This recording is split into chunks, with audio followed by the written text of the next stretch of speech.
Sucks it doesn't work on this one.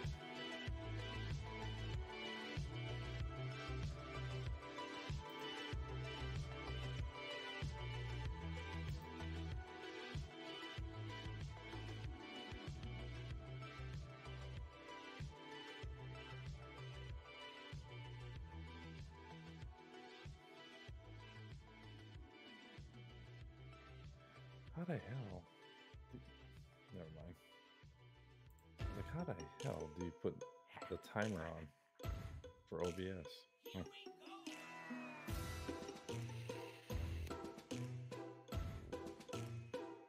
Yeah, no problem. I think you got like 3 minutes.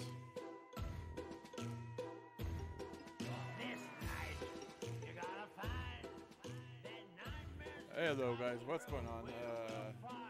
Anthony C, that Purple Christmas, Big N TV, welcome. We're doing the podcast, it's been a while. Give me a second, I say, oh, I keep saying that, give me a second.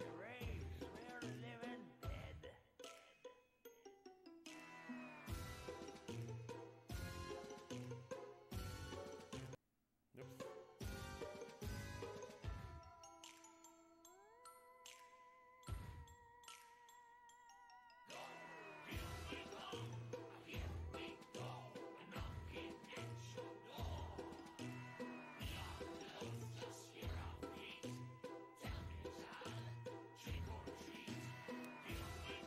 So, my buddy DJ Close, we're doing a podcast, like, oh, yeah, we're doing it.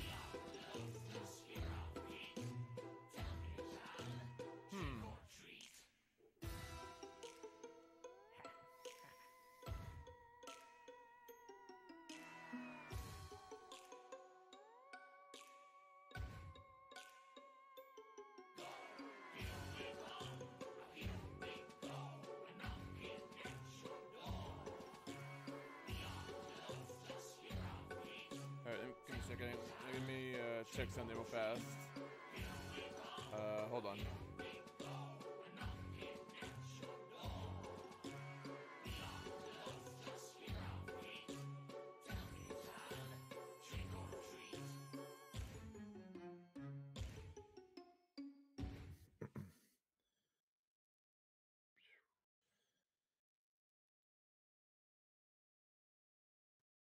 There you go. Good evening, ladies and gentlemen. I am your host, Danger Close. There you go.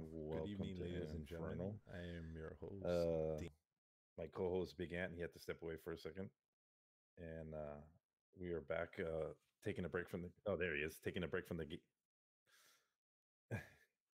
We are taking a break from gaming for the last 3 nights. We've been doing some Ring of Elysium, and we'll get back to gaming probably tomorrow night, maybe. Tomorrow night's open mic. We'll see. We'll play it by ear right now. But we haven't had Big, hasn't been on the show since Area 51, so I wanted to cover that before we get into tonight's subject. Tonight's subject, we are covering the Majestic 12, Operation Majestic 12 group, and we'll get into that shortly. But good to have you back on, Big. It's good on. Yeah, the Area 51 trip actually did a number on our body. Oh. So it took a little while for us to recoup from that and All right, my bad. and get all that footage back. But we went out there. You know, I did a stream when I got back on our trip to Area 51, at least my version of it.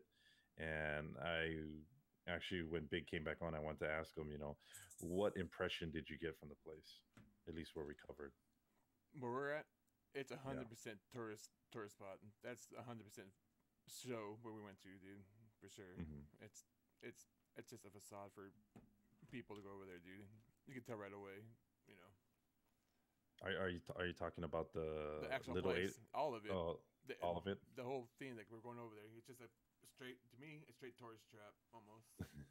I mean, like I said, we knew we're not going to get to Area 51, and most people, like I said, like us, when they know that the actual Area 51 is not there anymore, you know. Yeah.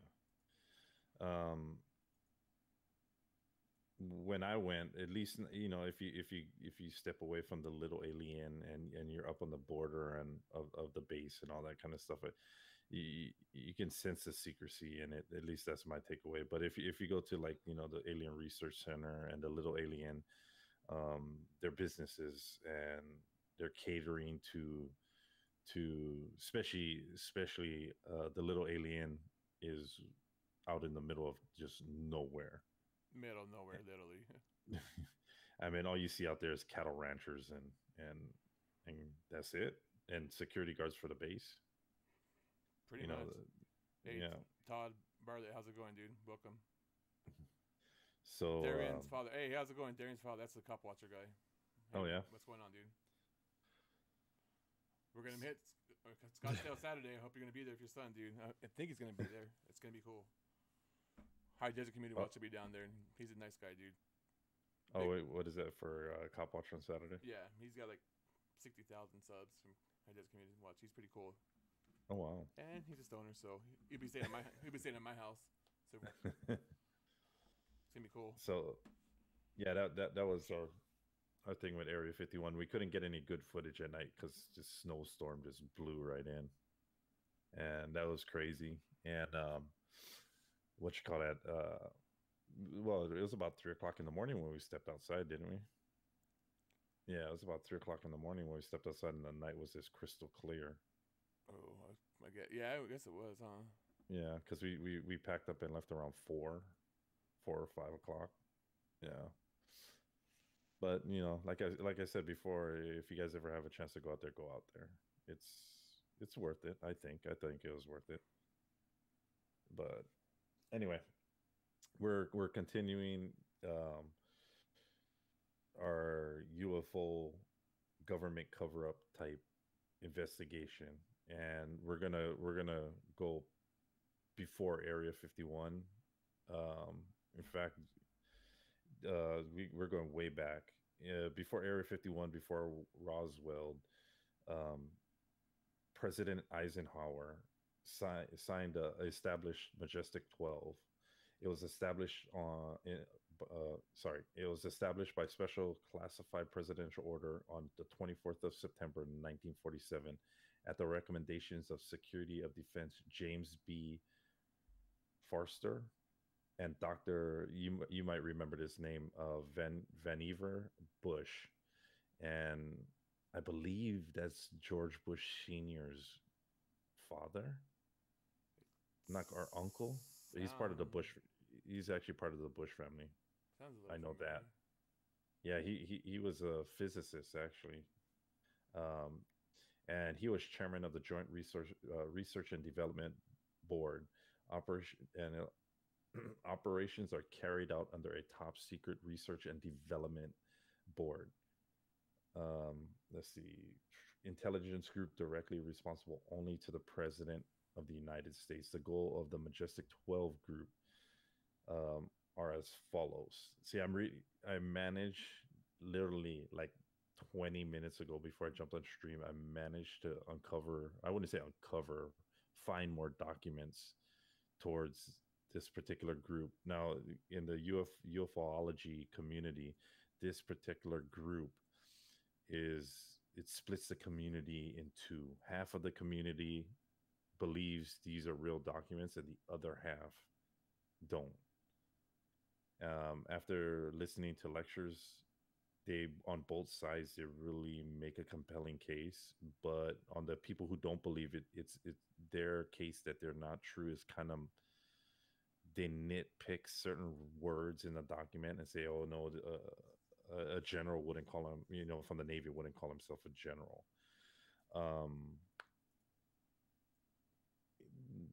There's a fine line to that.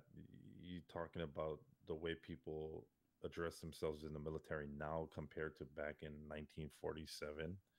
It's a little different. It's a little hazy, and especially the fact when you're working with civilians, you kind of keep it simple for them to interpret, to communicate with you.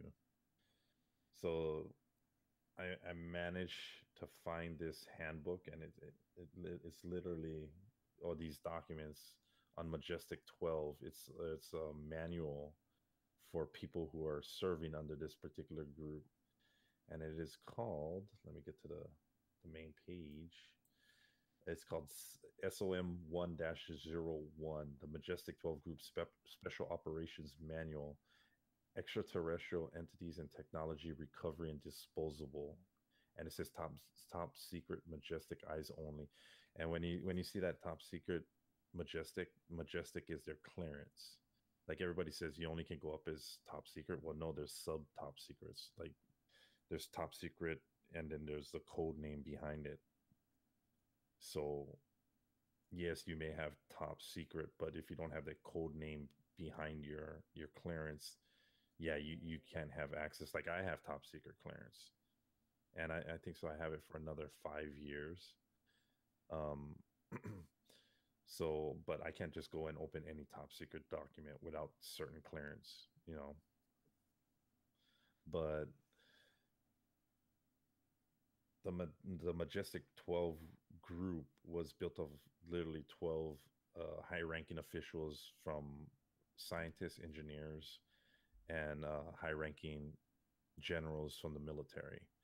And their job was to analyze, recover, and pretty much research extraterrestrials, whether it be sightings, crashes, and recovery of, you know, taking care of, say, the alien autopsies and all that kind of stuff. That was their thing. So back in 1947,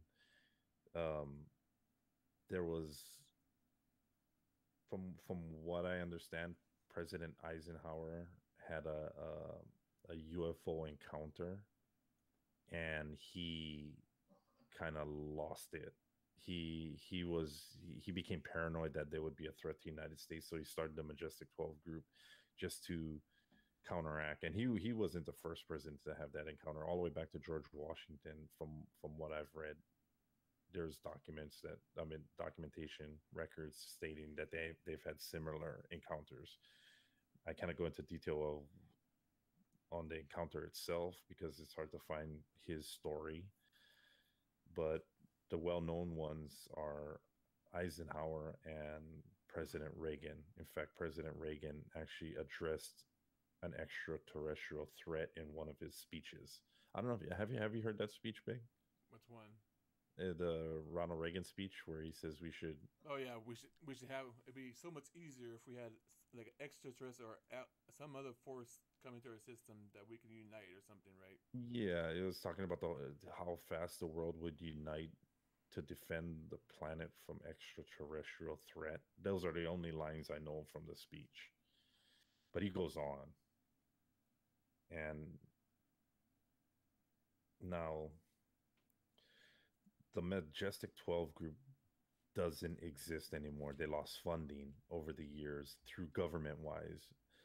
But just like a lot of this stuff, especially pertaining to like Area 51, where you see the private contractors, the Majestic project actually turned into Project Aquarius, and is funded by private corporations. Let's see. But also when the Majestic program kind of evolved, it went from Majestic 12 to Project Grudge, and it had several sub committees. So a lot of this type of research is very much it's pretty much they compartmentalize. There you go. I finally said it. Compartmentalize. It's a compartmentalized type deal. So say, just like how I mentioned it with Bob Lazar, where he was in charge of working on the engine. That's all he worked on. Everything that was pertaining to it, everything that was to deal with it, that's all he could work on. Right. So yeah, so what they do is they have a whole bunch of scientists. They separate them. They're not allowed to talk to each other. They're only given a piece or a certain section of something to work on. They write down their findings. They do their job. They send it up the chain. It goes to the group of 12. They put it all together, and they see it as a whole. That's how you keep it all top secret. That's how you keep it all need to know. That's how you keep it from leaking out.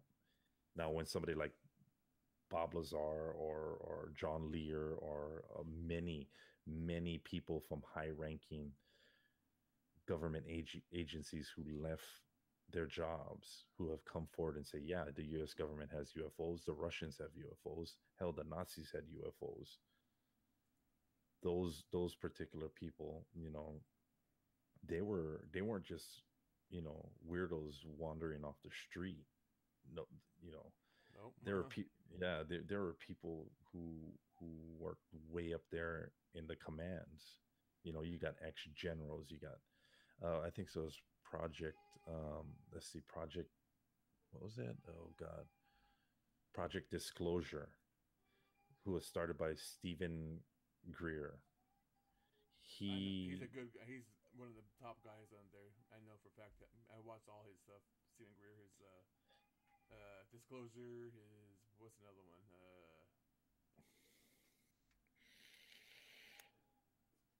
Um, Serious. That's a great documentary. yes, Sirius. I did see Sirius. It is a very good documentary. Am I too loud? Oh, sorry about that. Am I too loud? Oh, okay. So, I sorry. My son woke up. I guess I was too loud. I I really want to do my mic like how I had at the hotel, where it was plugged into the microphone so I can hear myself talk. It's easier for me to control the volume of my voice. But anyway, I seen the serious one. That is a very good documentary. Um, the new Bob Lazar documentary just came out Oh, too. you Also, should go to the Hangouts and then actually click on the icon that actually has me because I'm talking on the oh, other one, so it's gonna be just me, the Big Ant TV. So if you click on that one, it'll just stay on that. It'll just stay on me, on the okay. picture one. I did not know that. Yeah, but you just click on the picture. And you actually showcase somebody, so that way you don't even see the bottom people. There you. Oh shit! I did it wrong.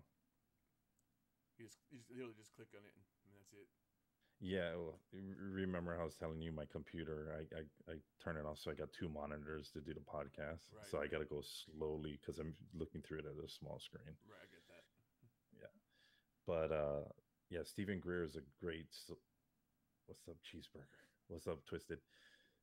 Hey, So Tristan, and sorry about that, dude. That's like I said, life is a beach. I hate to say that, but dude, it literally kicks you in the teeth, physically and literally me, dude. So I get that, man. Preston knows. oh yeah, Oh, it's what bad. does that mean? What's up, cheeseburger Eddie? Cheeseburger Eddie. Uh, anyway, so yeah, Stephen Greer, he was one of the people.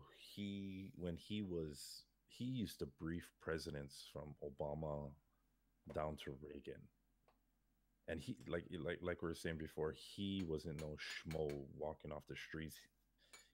He kind of fell into this. He was actually a ER surgeon, a trauma surgeon Yeah, at a prominent job, and somebody approached him from the CIA through because and the reason they approached him is his family.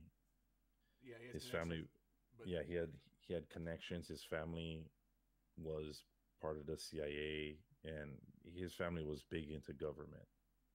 well, also like I said, How? he had an experience as a youngster as with aliens abduction or something like that too. Mm, That's yeah, that's like the big one. They came out eventually said that telling people that that's why yeah. Now his beef with the whole he's got situation. bodyguards, dude. The people literally try to threaten his lives and all this stuff, And that's Yeah, I definitely seen that. that's to me. There can only be government that would do that. Because why would someone else say this? Or it could be maybe the people that are abducted try not to, don't tell people about what's going on and shit. Just so much shit. It's crazy. Yeah, That he's he. definitely one of the top ones for definitely for aliens or advanced technology or something too. He knows quite a bit about that stuff. And like I said, if you've seen the serious thing, he's actually one of the few people that's actually been to I think he's been down in the back and seen some stuff, but also like I said, he's been part of if there was true the dissection or what do you call it, autopsy of an alien. Autopsy. Yeah, Yeah. because he's a doctor. Now, He's a doctor, so he knows what's up too. You know. yeah. Now, Stephen Greer, he his whole thing with project disclosure and his whole gripe is actually similar to Bob Lazar's. His thing is, okay, we have this technology that can make the world a better place. You can do away with fossil fuels and use this. Yeah. And For a long time, we yes, for a long time, and we can just money. fix our planet and get rid of the carbons and all that kind of stuff. And why aren't we releasing it? And since the fact is the government has control of these projects, but they don't have much to fund black projects, especially like this. They rely on, okay, yeah, you pay your taxes, yeah, and they say, okay, I'm gonna vote for a road tax where they charge you more for, like, in California they charge you an arm and leg for gas, but yet you don't see where that money goes. Yeah, the people involved, and I'm not saying it should just the president. No, it goes from senators to all the way down the line. Oh They yeah. take they take some of that money, fractions of that money, and they stick it into these black projects. And what they get out of it is the know. They get to know, you know, they get to know the truth, and it's costing the taxpayers trillions of dollars each year that you'll never see, That is for when they sure. can turn around, use this technology, and make the world a better place and still make that money to fund their research. It's not hard, you know. But see, you have seen this technology. You see it in your cell phone. Yeah, we discussed we discussed this a while back where we we made leaps and bounds in cell phone technology. we We were went from talking a about that too, also about actually putting tinfoil hats when we go to Area 51. Not just tinfoil hats, put something over our head just in case. yeah. We actually did talk about that, so we Oh yeah, when we were at Area 51. I That was would have been I funny. talked about it, dude, because to me, No, I those remember sensors you and all talking that, about it. I believe they can do that shit, dude. And like I That said, would have been funny if you know this. about energy weapons and stuff. Like they have the little sonar ones that it pretty much disorients you and all that shit, so you can't really think or anything. So I believe Mhm. they have that shit for sure. So, yeah, yeah. I actually remember you talking about that, and that would have been funny if we jumped out of the truck with tinfoil hats on, I and think freaking that's the next time we go camera up would have there. been shining us. Next time we go up there, we're gonna do that, and I actually got comp 3 days too, so we can go back again. 3 days Oh, stay. you did? Yeah. Nice. So I should book pretty soon. I should call them. I'm down for New Uh, Year. I'm down for New Year's, but I can't. It's too soon. I'm too tired. no, Too I tired. am. I do not want to go back up there during the winter. No, no, for camping. We're definitely going out there. Yeah, Just do like spring, April or something. Yeah. spring. But so, yeah, we have seen this technology before. They have if you're investing in these black projects, you got to get something in return. You've seen it with cell phones. You've seen it with you know I wouldn't say GPS, because GPS has been around for a long time, but what is it, fiber Fiber optics. optics. Yeah. Fiber optics is a big deal. I mean, fiber optics are said to be extraterrestrial from the get-go.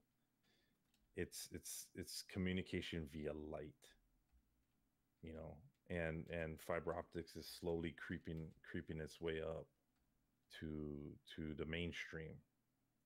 There's a lot of fiber optic stuffs in cars, and communications between the 130 computers that's operating in your car. um, the internet is moving over to fiber optics, I think. So Google, was it Google Wire, is laying down fiber optics to make your internet in the blink of an eye, pretty Yeah. much. Well, they have those pretty much what's it called, like a gigabyte A second or hard something. drive modem now too. You can get, so it's like I don't know if it's fiber optic or not, but I'm gonna actually get that because the modem I have is pretty fast, but it's not like a what's that? Is it like a? I guess it is fiber optic, but the faster. Yeah, What faster up? communication. Drive by, dude. What up, dude? My bad. So this is a kind of, and this is what the Majestic 12 group was, how, this is all because of them. Now I cannot give you, the only people I could give you names that was part of this group is the Dr. Bush, President Eisenhower, and that's pretty much the two well-known ones. That's really good, right? Now, as the group got older and started, I actually, to be honest with you, I read someplace that even Albert Einstein was part of the. Where is my notes? I took a note. Even Albert Einstein was a part of this group, and he was replaced by, oh God, where is it? Okay, Dr. J. Robert Oppenheimer was one of them. Dr. Bush Veniver, and Albert Einstein. Now, Albert Einstein was part of this group, What and you call me? he was replaced by Dr. J. Robert Oppenheimer. Right. Yeah, And you know and what that is? Behold, I have become death. yes, didn't he work in the Manhattan Project with Dr. Bush? I wouldn't put it past it. I think he did. I know Dr. Bush was a big figure in the creation of the nuclear bomb.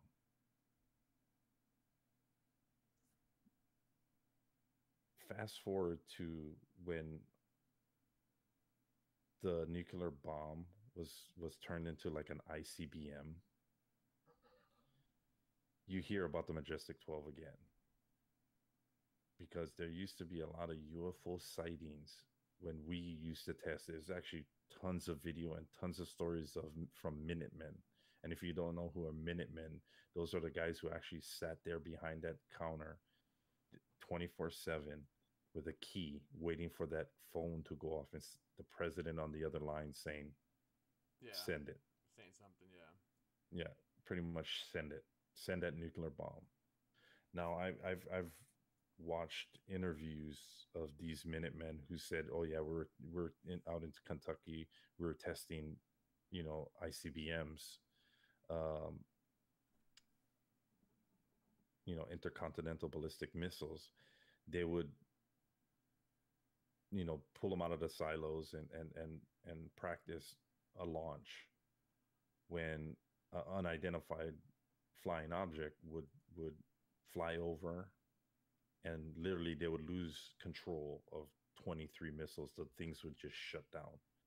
Now, this isn't just coming from the United States too. Russia in the same time, I would say that, in the same era, when they were testing their nuclear bombs, they would have the Yes. same problem. And that is actually what turned, you know,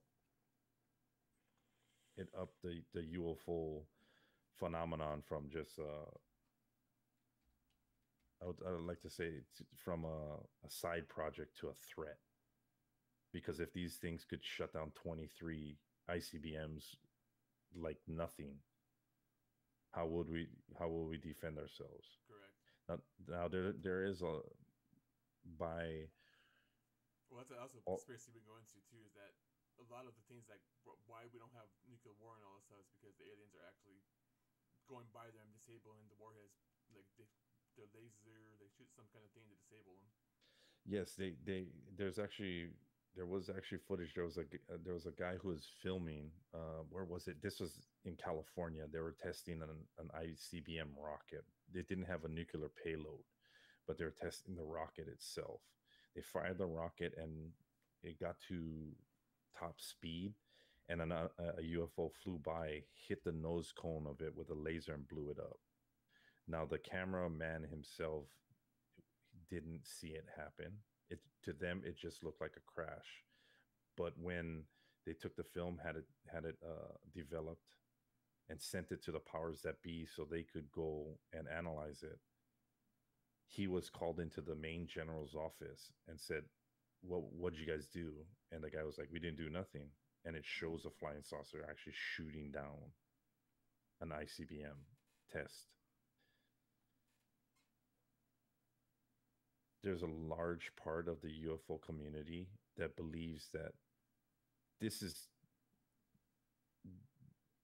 there's a lot to lose if the Earth destroys itself, which we're doing a damn good job of it. I think we've done it many times. That's why Yes. in Indian or Native American cultures that we're on the fourth age, the fourth world. It's like the hobbits, Lord of the Rings almost.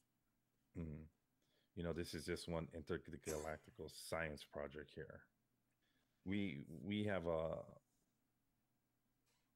there's no theories yet to why people think that, like, but people think that they keep us they don't want us to destroy ourselves. They want us to keep advancing in how we are.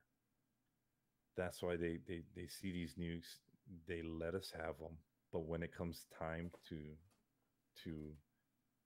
use them, they stop us from using them.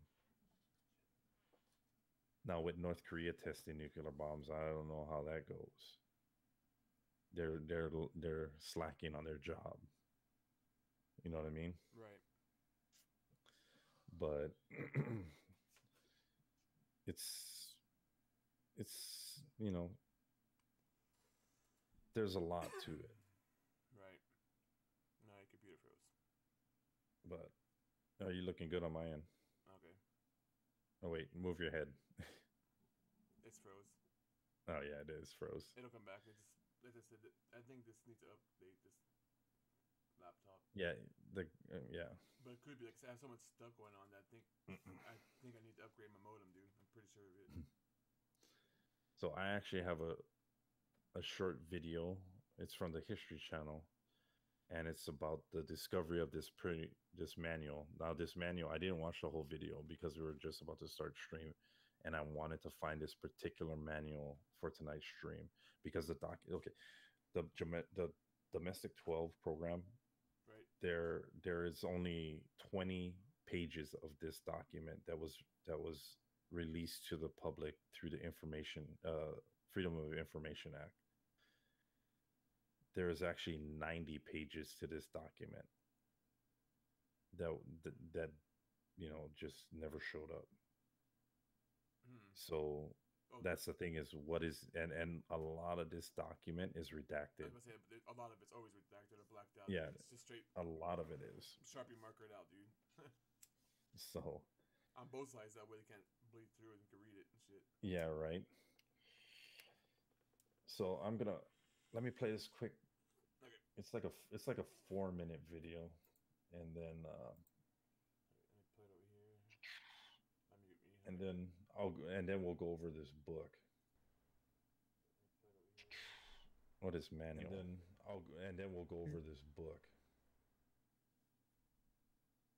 What is manual? Albuquerque, New Mexico. Ancient astronaut theorist Giorgio Tsoukalos is at the home of Linda Moulton Howe. After examining all of the material related to the Majestic 12, she believes that the most compelling documents are those that surfaced in Maryland in 1994.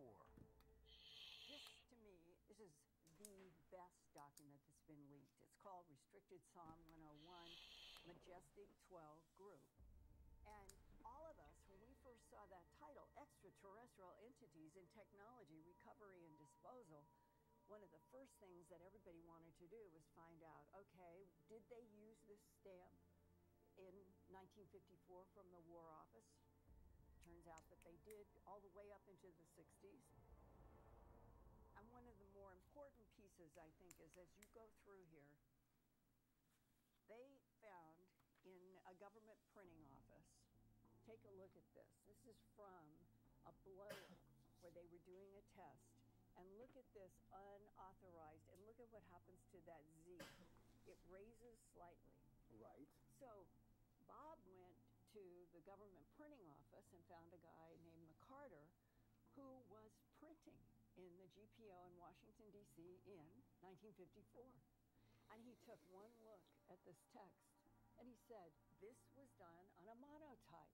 I used it, and the Z would collect dust, and that's why the Z's would print rays. So different steps have been taken to authenticate this document. Yes. The fellow I spoke to, he fortunately had been a long, long time employee of the public printer and had actually worked on the kind of presses that he thought were appropriate for this document. He said, based on the printing, I'd say it clearly was printed on one of the presses in this building or in this basement of the Pentagon in 1954, which is what it says. And then when you start getting into what is in this book, you have the illustrations and sketches of 4 different categories of different craft UFOs. And on this page, here are the discs. Here is a long cigar shape, which is described in this document as being up to 1,000 feet in diameter. And then this one, the ice cream cone, and this, the triangle. And there is a paragraph in here that implies that we are dealing with collaboration, that there must be some agreement between the United States and the extraterrestrials. Really? There is on this page 17, I believe it. It's under chapter 5, and it goes into A, encounters initiated by the extraterrestrial biological entities. Possible contact may take place as a result of overtures by the entities themselves.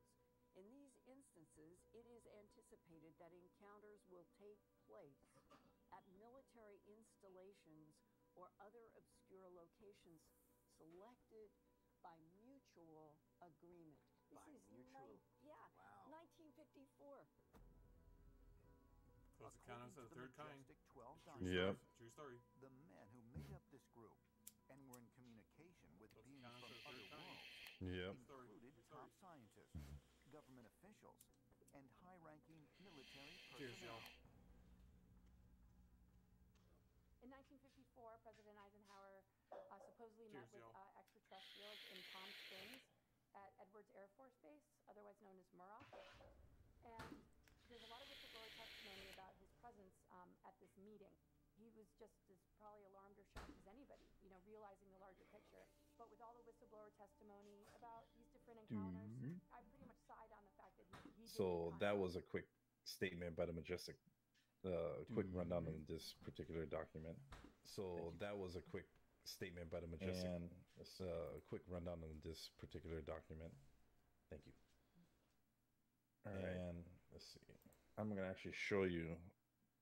I actually found the PDF of this particular document. I'm gonna actually show you. I actually found the PDF. All right. So this is Som-01. If you guys want to read it in more detail, you just go on Google and type in SOM1-01 PDF, and you can actually download it. So I have no clue what this means. Maybe that's kind of like a library card by the looks of it. Or, Yeah, it could be like I said, the Book of Secrets, where this book has to be checked out and timed and all that. That people, if it gets leaked out, this person was the last person logged in that did it, and it might be him or something. Yeah. Or encoded as a false flag. People's names just aren't there. Whatever. Yeah. Hey, what was President Eisenhower's full name? Was it Theodore? Which one? Dwight? President Dwight Eisenhower? Yeah, that was Dwight Eisenhower in that photo. Oh, okay. So Dwight E. Eisenhower. Dwight, Okay, Dwight D. Eisenhower, I believe. I just was trying to figure out these, because if you notice on the back, I mean, on this particular card, it says page 32 to 40, removal. Oh, so they did remove. Okay, removal documents replaced, and then it has the initials. You see EWL, and then JTL. Those are initials. EWL, GRT. There is actually a list of the original founding members of the Majestic group. I'm actually gonna write. Wait a minute. Yeah, no, the three names I have so far doesn't. All right. Give me 1 second. I'm gonna actually look into this off stream. Let me look at these initials and see if I can match it up to a face. JRT. Okay. He kind of started streaming too at the same time. It's funny. What was that? Your nephew, I mean. Oh yeah. Of course, Fortnite. So I'm actually I know what page she's talking about with the Z. Let's see if we can find that scope. 24th September. So some of the key things of the Majestic Group is the recovery of scientific study of all materials and devices of a foreign or extraterrestrial manufacturer that may become available. Such materials and devices will be recovered by any and Okay, I don't know why all it's not means. turned down. What the fuck, dude? Okay, there it is. Nope. What the fuck? Okay. By all means deemed necessary by the group. The recovery of scientific study of all entities and remains of entities not of terrestrial origin, which may become available through independent actions by those entities or by misfortune or military action. The establishment and admission of special teams to accomplish the above operations, the establishments and administration of special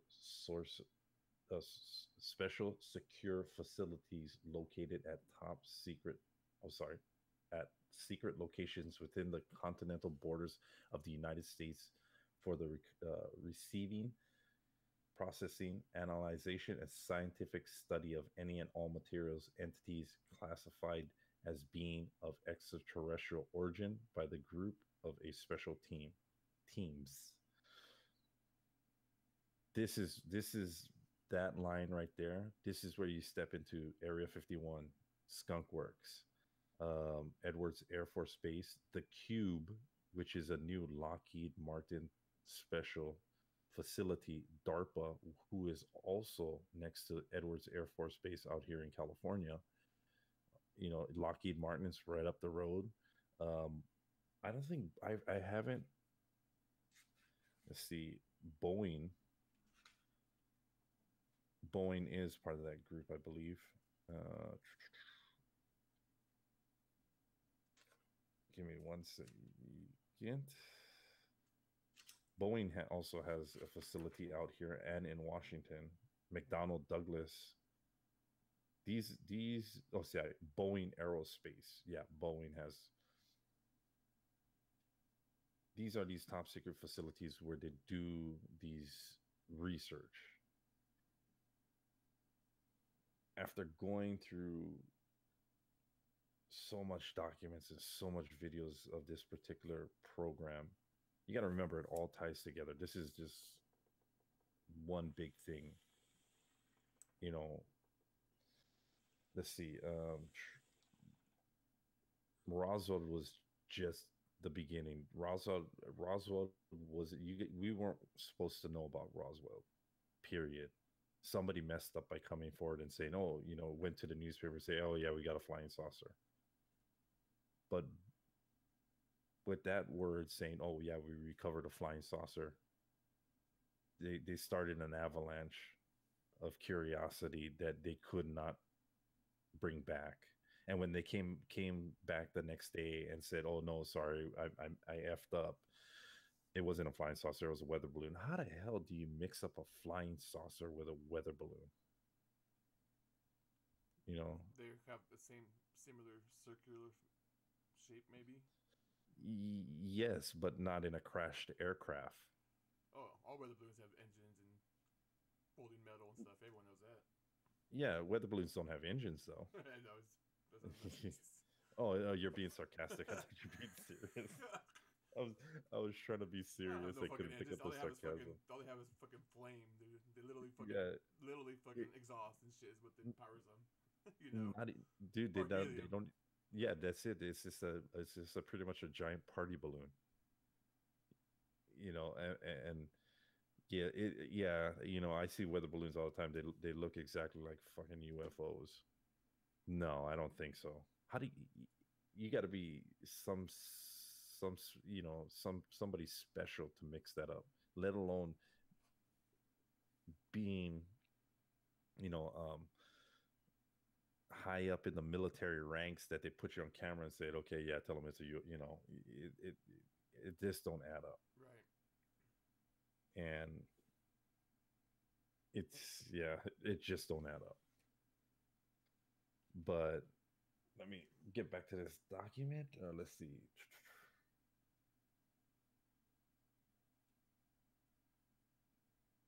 Situation is concerned fear in the case that objects. Okay.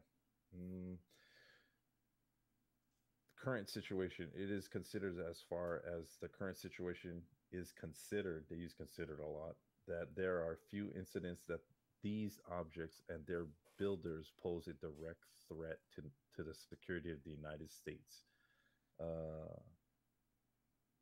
Despite the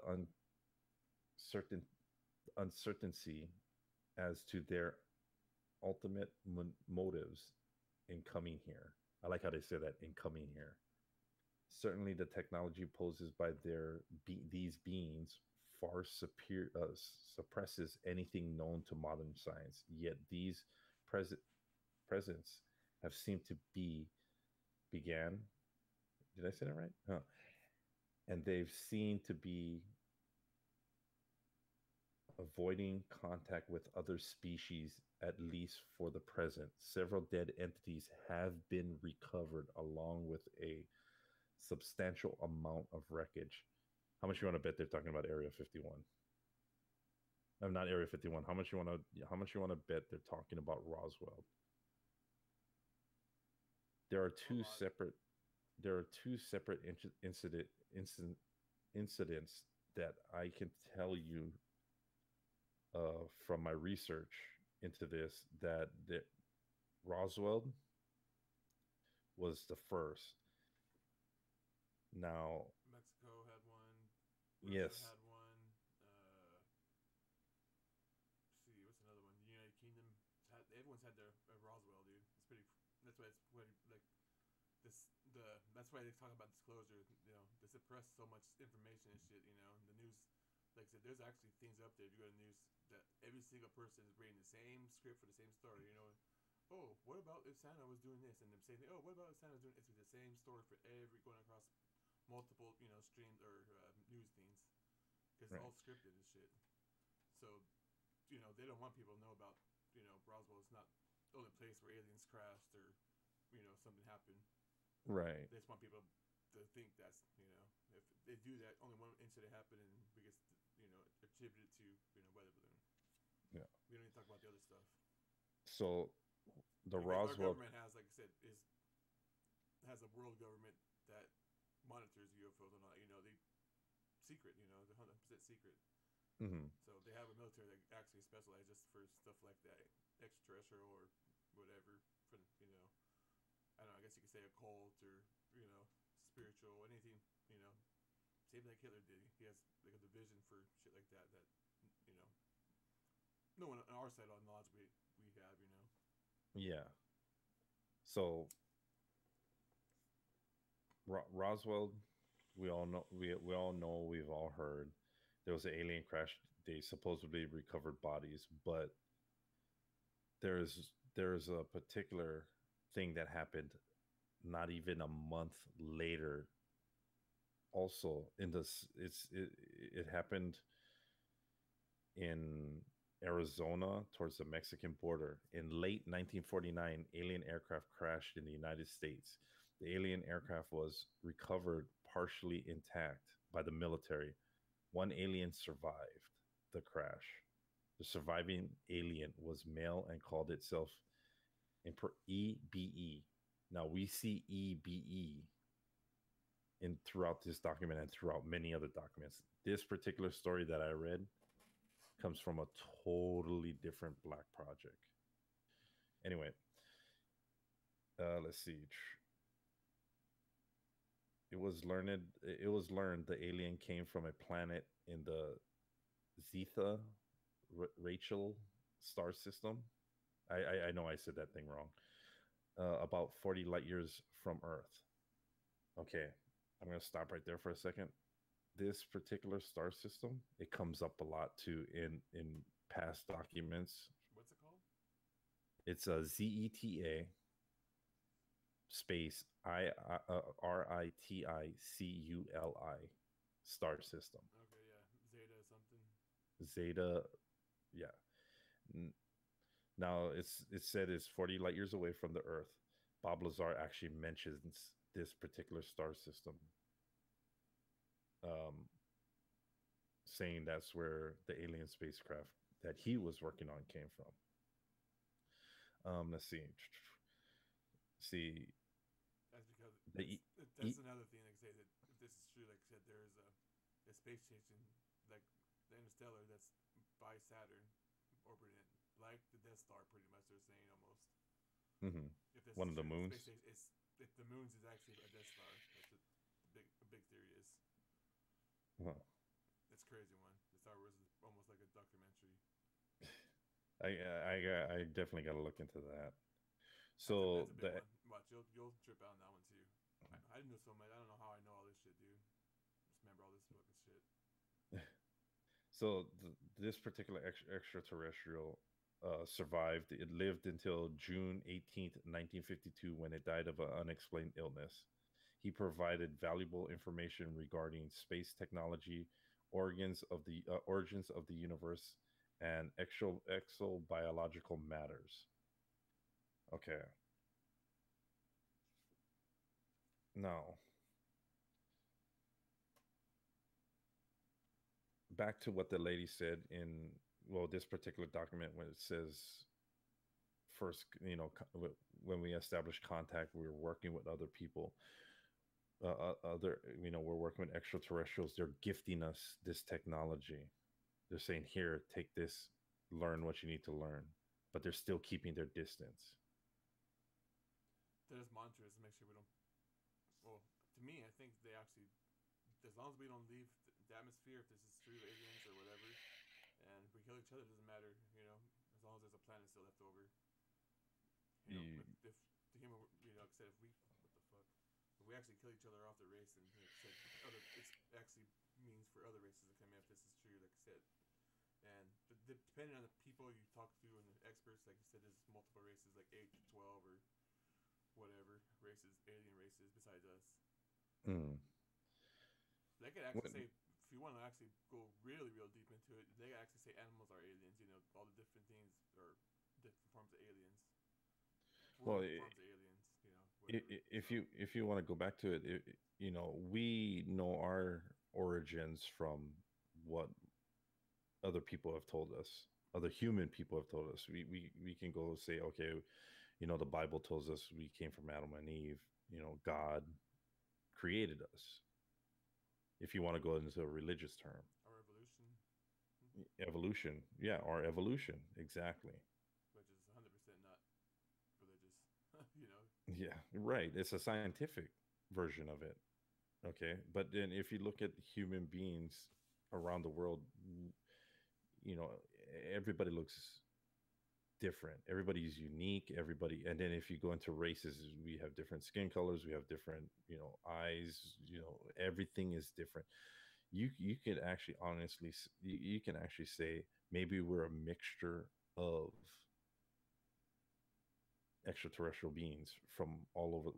We could be just one giant science experiment. Let's go off the rails here for a second. Okay, let's think of this. Okay, what if these beings went to certain um, lower life forms from other planets, gathered up, one, two, like Noah's Ark, two of each, and tossed it on this planet? We could be just like Australia. Back in the day, Australia used to be a prison continent for Britain. That's how Australia was found. We could be like that, but in a planetary sense. You know what I mean? Right.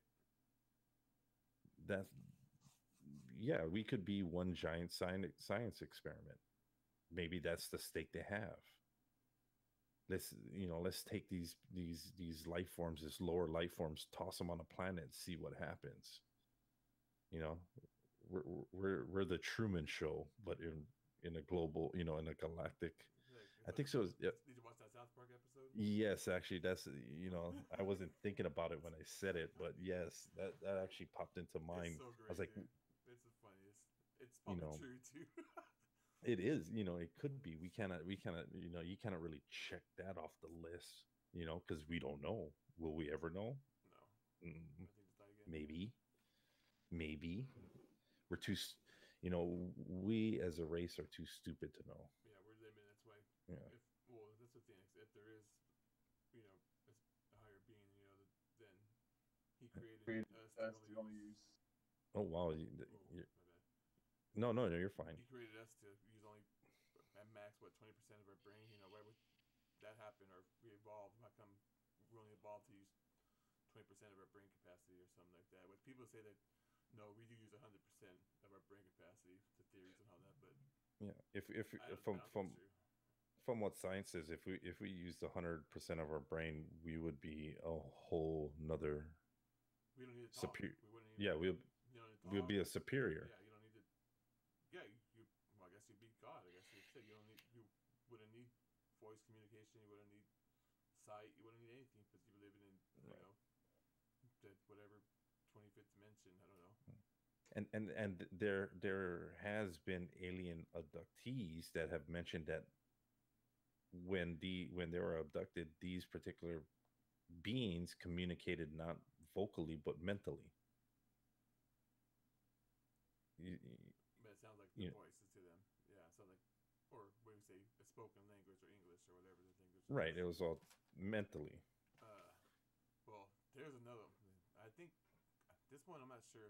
I think I might have never hearing about it, but the thing is, there is no aliens that are actually our government in costumes abducting people and doing stuff that way they don't have a government experiment on humans in the guise of aliens that are doing this shit. So that way they people are being terrified to death and seeing people in costumes experimenting and doing shit to them. Hmm. You know. Well, I've heard that too. That the government, That's what they say. The Greys are actually machines or they're people in costumes. yeah, They're not. Everyone. Most of the consensus about the Greys is that they're not. They're android, synthetic. They're the slaves. They're the whatever. The workers. They're the whatever. we there is so much rounds, so much worlds of possibility of what they could be and what they couldn't be, and the government is just doing this to Or if there is a scare they, people or if do there this, is a do they, that. there could not be a they. It could just be our imagination running wild. You know. But But like I said, it'd be kind of hard to think that this whole universe and galaxies are just us and this little tiny dot. yeah, That's why I believe. I get- I don't believe whatever. Except there's definitely something higher going on, but I don't think it's this or that or whatever. yeah, We're just too limited to comprehend it. we are as a species. Corporeal, We can't. limited, It- linear. We just don't know. No, People we- think we- they know and they talk about it, and it's taken as word because they're the expert on it. But there's no way, like I said, Big Bang or whatever, all this shit. To me, that's just bullshit. That just someone that's smarter people are agreeing with. Well, we as a How the species, hell we are think, 14 billion as of years right in the now, future? I mean, we in the think past, two dimension. there's no We way. think two-dimensionally. Right. Once we start thinking in the third dimension, the fourth dimension, everything will. Think it, like I said, just if you're thinking it too, then who knows that it's not actually really happening? We're just not perceiving it. Yeah. It just died again. That could- Dude, what the heck, dude? That definitely could be the case. Well, like I said, if we are in the Matrix or whatever, then what is, like I said, what is real? It talks about it. It's pretty much electrical signals in our brain. So who knows? What? I gotta keep reciting that shit. I don't get it. So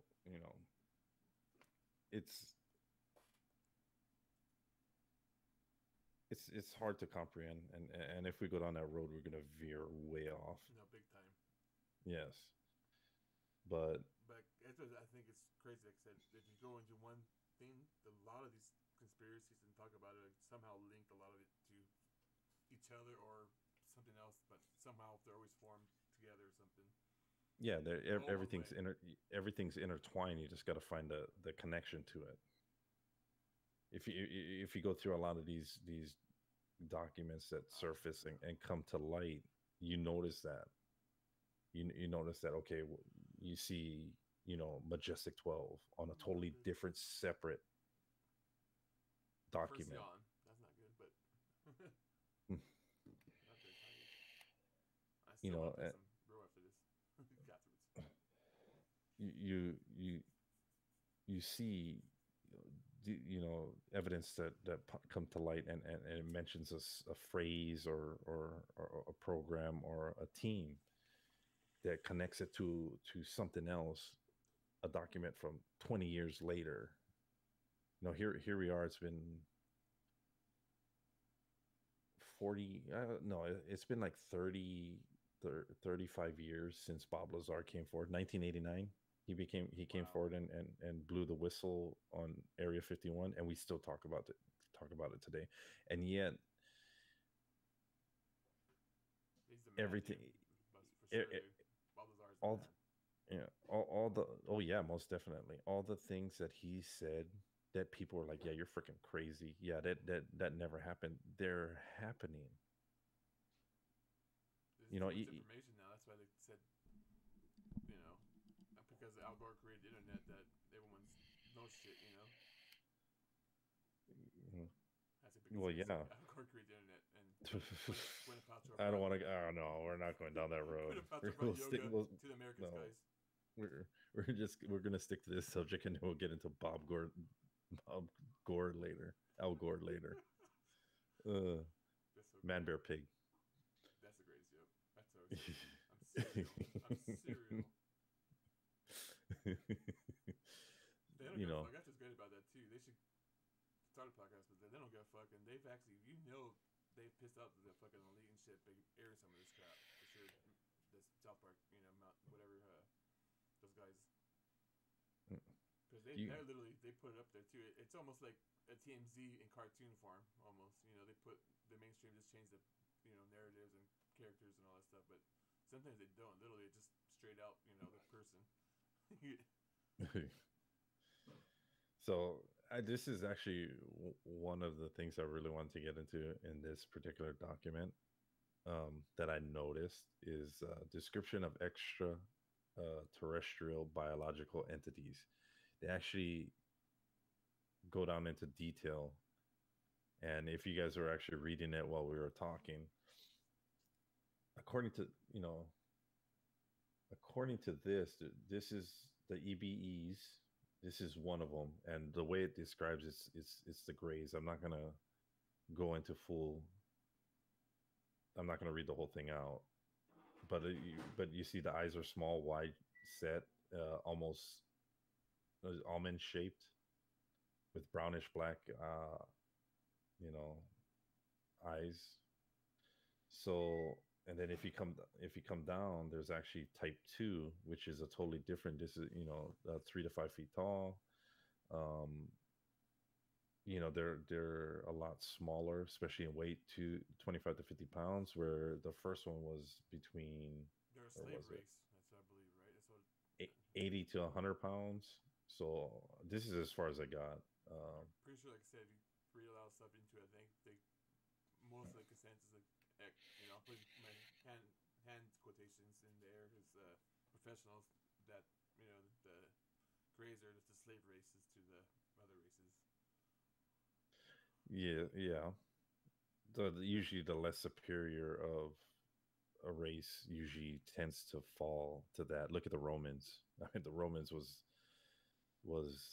the high, they were the superior race, the superior culture of the known world, and they took slaves from Greek. Yeah, anywhere they conquered, they thought it was in their right. Alexander did the same. Alexander the Great did the same. You know, All emperors. yeah, everyone Most through people in power. history have done that. Hate to say it, but we are too. You go Oh yeah. cash your 9 to 5 and same thing. So It's more I'm just gonna read the. I'm just gonna read the. it's more refined. I'm gonna read this first sentence of this particular section 11 description of extraterrestrial technology. The following information is from preliminary analyst reports of wreckage collected from crash sites of extraterrestrial crafts in 1947 Roswell and 1953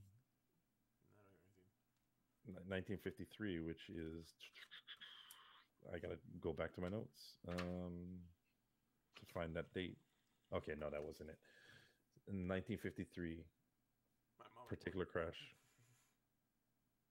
So I didn't think about that. Wow. What is that? My mom was born in 53. Was she? Yep. Okay, so here's that particular paragraph where she was talking about the Z,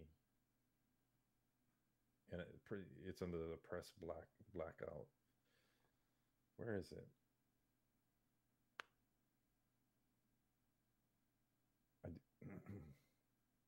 I do not see it.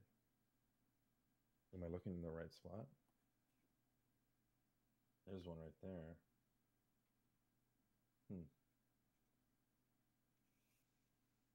This might be a retype. It looks like it's from a legit document.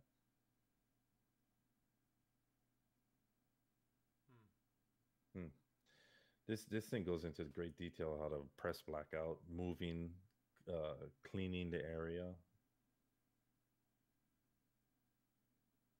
Let's see what else is there on this thing. I didn't really go through the full. Oh, I did not see that. Do you see that? Check it out. It's a bit smaller. Yeah, okay. Is it too small? For me, it is, but yeah. Okay, so I can kind of read it a little bit. So it says extraterrestrial technology classifications table. So it actually, this part, I think, so I can't read it sideways. I wish I could. Can I flip it? No, I can't. I wish I could spin it so you could see it. Maybe. Let me see. Let me see. Let me see. Rotate view. Yeah. Boom. There you can. Okay, so aircraft. Intact, optional, or semi-intact aircraft of extraterrestrial design and manufacturer. UA-002, that's the Majestic 12 code. Now, this is the interesting part. This document supposedly was manufactured back during Eisenhower period, back in the 1947s, 40s. Well, back in 1947, 1950. Right. I'm not sure. Now, if you look on the upper right, it says receiving facility, Area 51 S4. Who in the UFO community has ever mentioned S4? Who was the first person who mentioned S4 and Area 51? We go back to Bob Lazar. Well, the other thing too is they have memos and stuff created back in the 40s. Like they actually had to create something because shit was going on back in the 40s. So they actually thought about shit before that. So it's probably before even the 40s that stuff was going on. I'm sure it's through history for sure. If you look at all the stuff and all that we've been visited by something, which is hard to explain. If this true, different cultures have, supposedly visits and all that. That's hard to explain that stuff. That through the ages that there's been aliens, but it's not during the Roswell that aliens just started happening here. That's during the modern technology that it's documented and shit that everybody knows about it. Jeez. So 2, 4, 5, 2, 4, 5, 6, 7. There are 7 categories in this particular page that is supposed to, if they find it, goes to Area 51 and S4, which technically S4 is south of Area 51 on Papoose Lake. It's still in the Area 51 borders, but it's a separate entity from Area 51 itself. There's layers of security, layers of need to know. Right. So let's see. And like I said, not everybody knows everything. That's why they get caught. I only know this. I only know this part. I only know this. You know, they won't know everything. Some people do. So Like said, Lazar fucking. He don't know everything either. He just exposes some of the stuff he knows and shit. yeah, the things he knew. So I'll actually go down this list of what is supposed to go to Area 51 and what is supposed to go someplace else. So if you go number one, aircraft, intact, operational, or semi-intact aircraft of extraterrestrial design and manufacturer, goes to Area 51 S4, intact device, any mechanical or electrical device or mechanic, what is that? Which appears to be undamaged and functional, Area 51 S4. Damaged devices, any mechanical or electrical device or mechanical which appear to be damaged but mostly complete, Area 51 S4. Power plant, this is the category that Bob Lazar fell under. Power plant, device and machines or fragments which are possible propulsion units, fuel, and uh, assisted control devices and panels. Area 51 S4. That was Bob Lazar's job there, was to monitor, to reverse engineer, to try and duplicate, to figure out how it worked. Was the power plant. Let's see. Identified fragments composed of elements or materials easily recognized as unknown to current science and technology, i.e., aluminum, magnesium, plastic, etc. Area 51 S4. Let's see, unidentified fragments. Fragments composed of elements or materials not known to current science and technology and which exhibit unusual or extraordinary characteristics. Area 51 S4. This is another job description that Bob Lazar had to work with. Why? Because element 115 back in 1989 was non-existent, but Bob Lazar said it existed. That's what they used to power the propulsion of these engines. Everybody thought he was crazy. Oh, The yeah, scientific community, sure. yeah, the scientific community said there's no such thing as element 115. It never exists. It will never exist. Right. Period. Fast forward to 2003. Two scientists discovered element 115. The problem with element, they still called Bob Lazar crazy. Why? Because element 115 was very unstable. They would create it. It would last seconds before it deteriorated. Bob Lazar came back saying, "Well, you need a special isotope to keep it stable." The scientists turn around and goes, "Holy shit, that's a good idea." Now, I don't know exactly when it happened, but element 115 was added to the periodic table. So, suck it, haters. Let's see. Supplies and provisions, non-mechanical or non-electric materials of a support nature, such as clothing, personal belongings, organic, ingestible OTCs. I guess they're talking about food and stuff like that. It goes to Blue Lab W4 dash 61. Where is that? Can you look that up? What's it called? Blue Lab space WP dash 61. Is that what?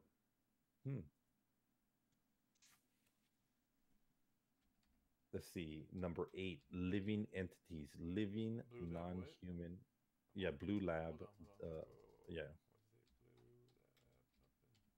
Blue Lab. Let's see. Blue Lab WP dash 61. I see it. It came up after this. That's not good. Oh, it came up what? Google came up with it. Yeah. So that means there's a lot of information on there. Anybody ever notice this about the security manual? All right, above top secret has this before. Okay. above top secret is actually a really good source for Oh this yeah, type of definitely. information. All right. Okay, That's it. I'll bring that up in just a second. Okay, here's another one. Living number 8, living entities, living non-human organized. Ah, God, why is it so hard for me to say these words? Organisms in a apparently good or reasonable health. O, OPNAC BBS-1. I have no idea what that means. That is an acronym for some sort of base. What was it Hmm. called? It's OPNAC BBS-1. I had no idea. Yeah, It's I don't probably know one. what If it is. if you type that in, it'll probably be one of the things. I There's would not doubt it. Okay. 0 O Not EBE dash XO EBE. OPN. Oh, WP says it's Wright Patterson. That's probably Wright Patterson Air Force Base, huh? Right. It's Where's probably that's what it's saying. Area 51 S4 seems easy enough. isn't Wright Patterson in New Mexico? I believe it is. Wright Patterson is yeah. To Wright Field. Huh. Now it's called Wright Field. They changed it. It says. Yeah. So let's see. Yeah, living entities go to this particular place. I will look that up. And non-living entities, which is funny, is because that's where they said the bodies went from Area 51 was to Wright Patterson. Deceased non-human organisms.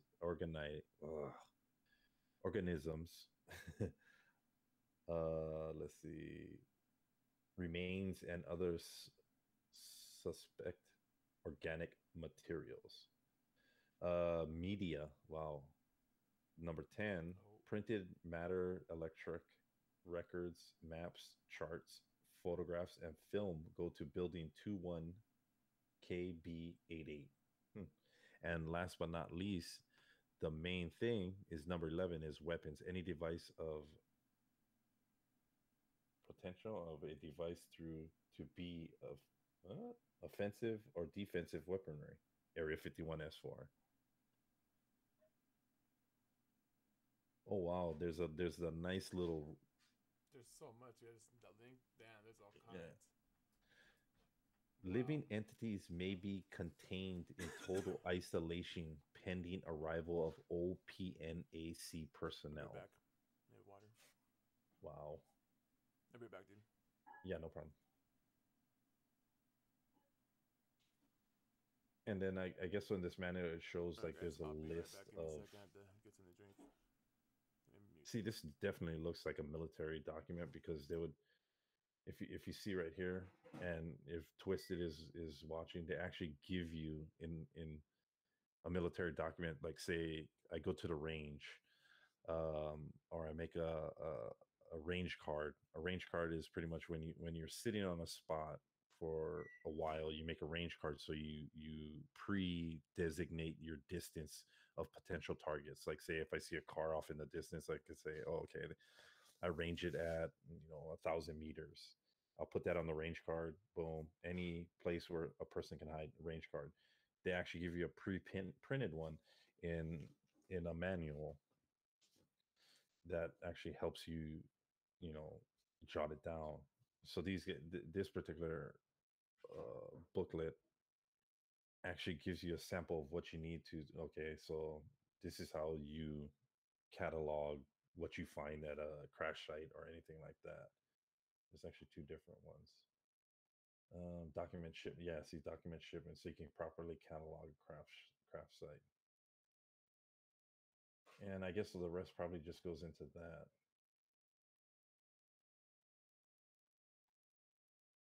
How to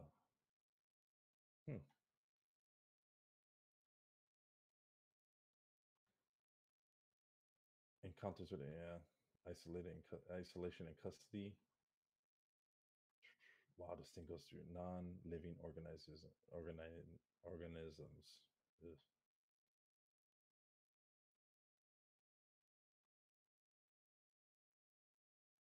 Hmm.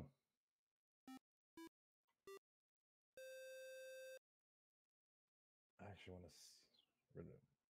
Okay.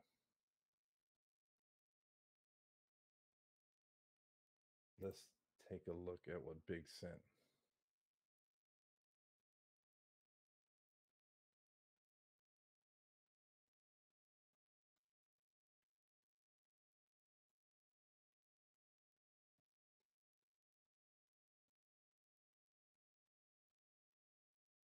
When replying to Majestic 12 documents.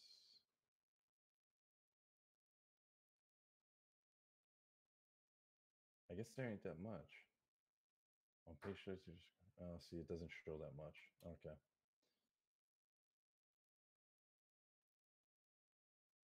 Yeah, it doesn't.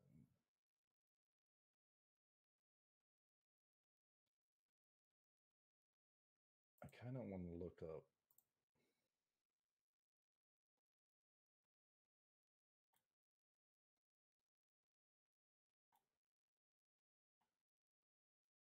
Where the hell is it? Bear with me, chat, please.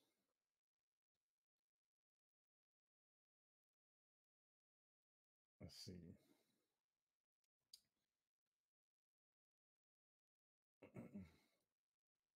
There's one particular. Okay, we're almost there. Somebody must have figured out the location of this place. OPNAC. OPNAC.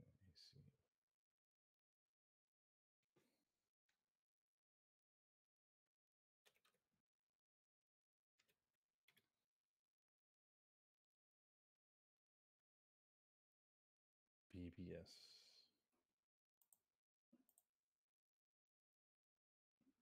Bingo. I didn't even have to complete that one.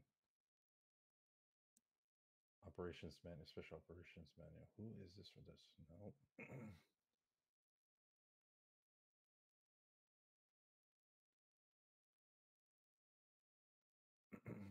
I'm trying to figure out where this place is at. I've been looking at that one particular one. All right, I'm back. Oh, okay.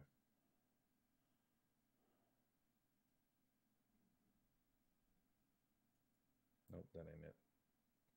I'm trying to figure out.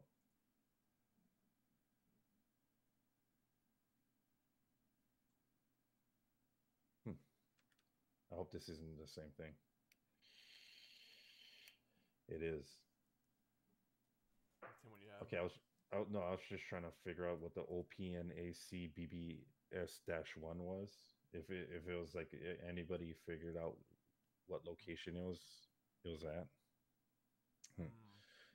So I recommend actually reading this particular document. I will put it in chat. What it is, just Google it and make sure you put PDF to see it. That way, it's downloadable PDF. It's actually very, very interesting. Let's see, 1/1.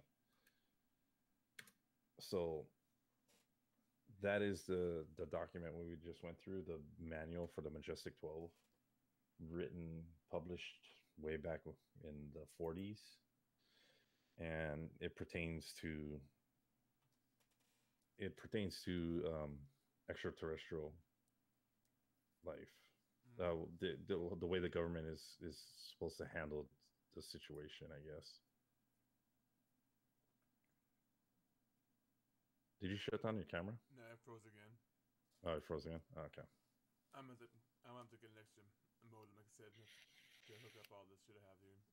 Mm-hmm. Like I said, the Wi-Fi I have too much shit connected to Wi-Fi that I can't have the laptop on it to do anything. Yeah, see, what I do for my stream setup is my streaming PC is hardwired and my gaming PC isn't.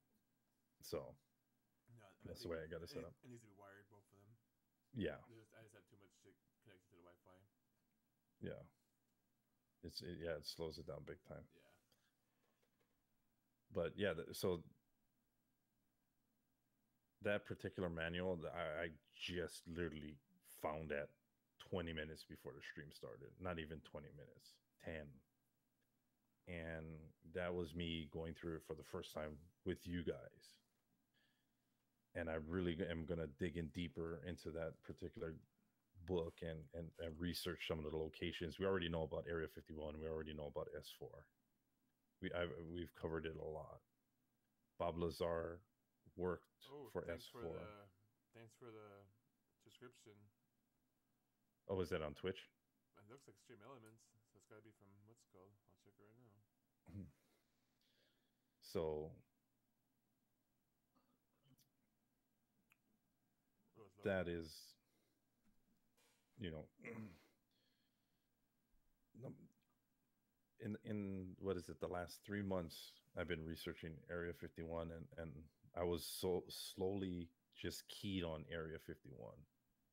But the more I dug, it's spread off, you know, from Roswell. There's so much out there, and it all converses on this particular place, S4. You know, it's south.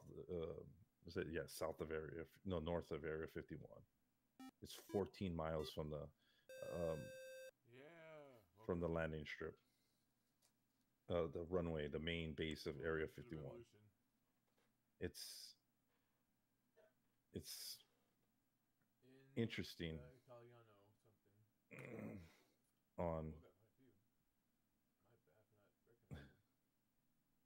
it's crazy. It's just crazy, and I could see how this place could be the center of it, because it is surrounded by mountains, and it is. News Now 303. Let me see. Let's see if I can put up for you guys who have never seen a satellite footage. Let's go here. Let me close this real quick. Oh, okay. I can't see it. The thing's covered in it. I didn't see that.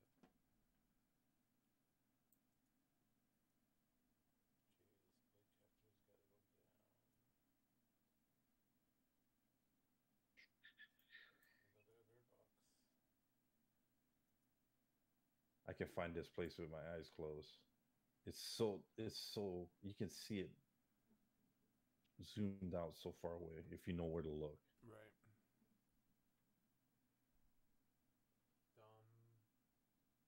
All right, so this is Area 51 right here. Oh, you know what? I'm showing you guys this and I don't have it. There you go.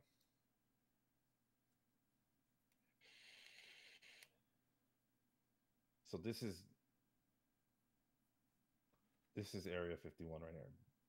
This is where they test the SR-71. This is where they, you know, invented the SR-71. They invented the U-2.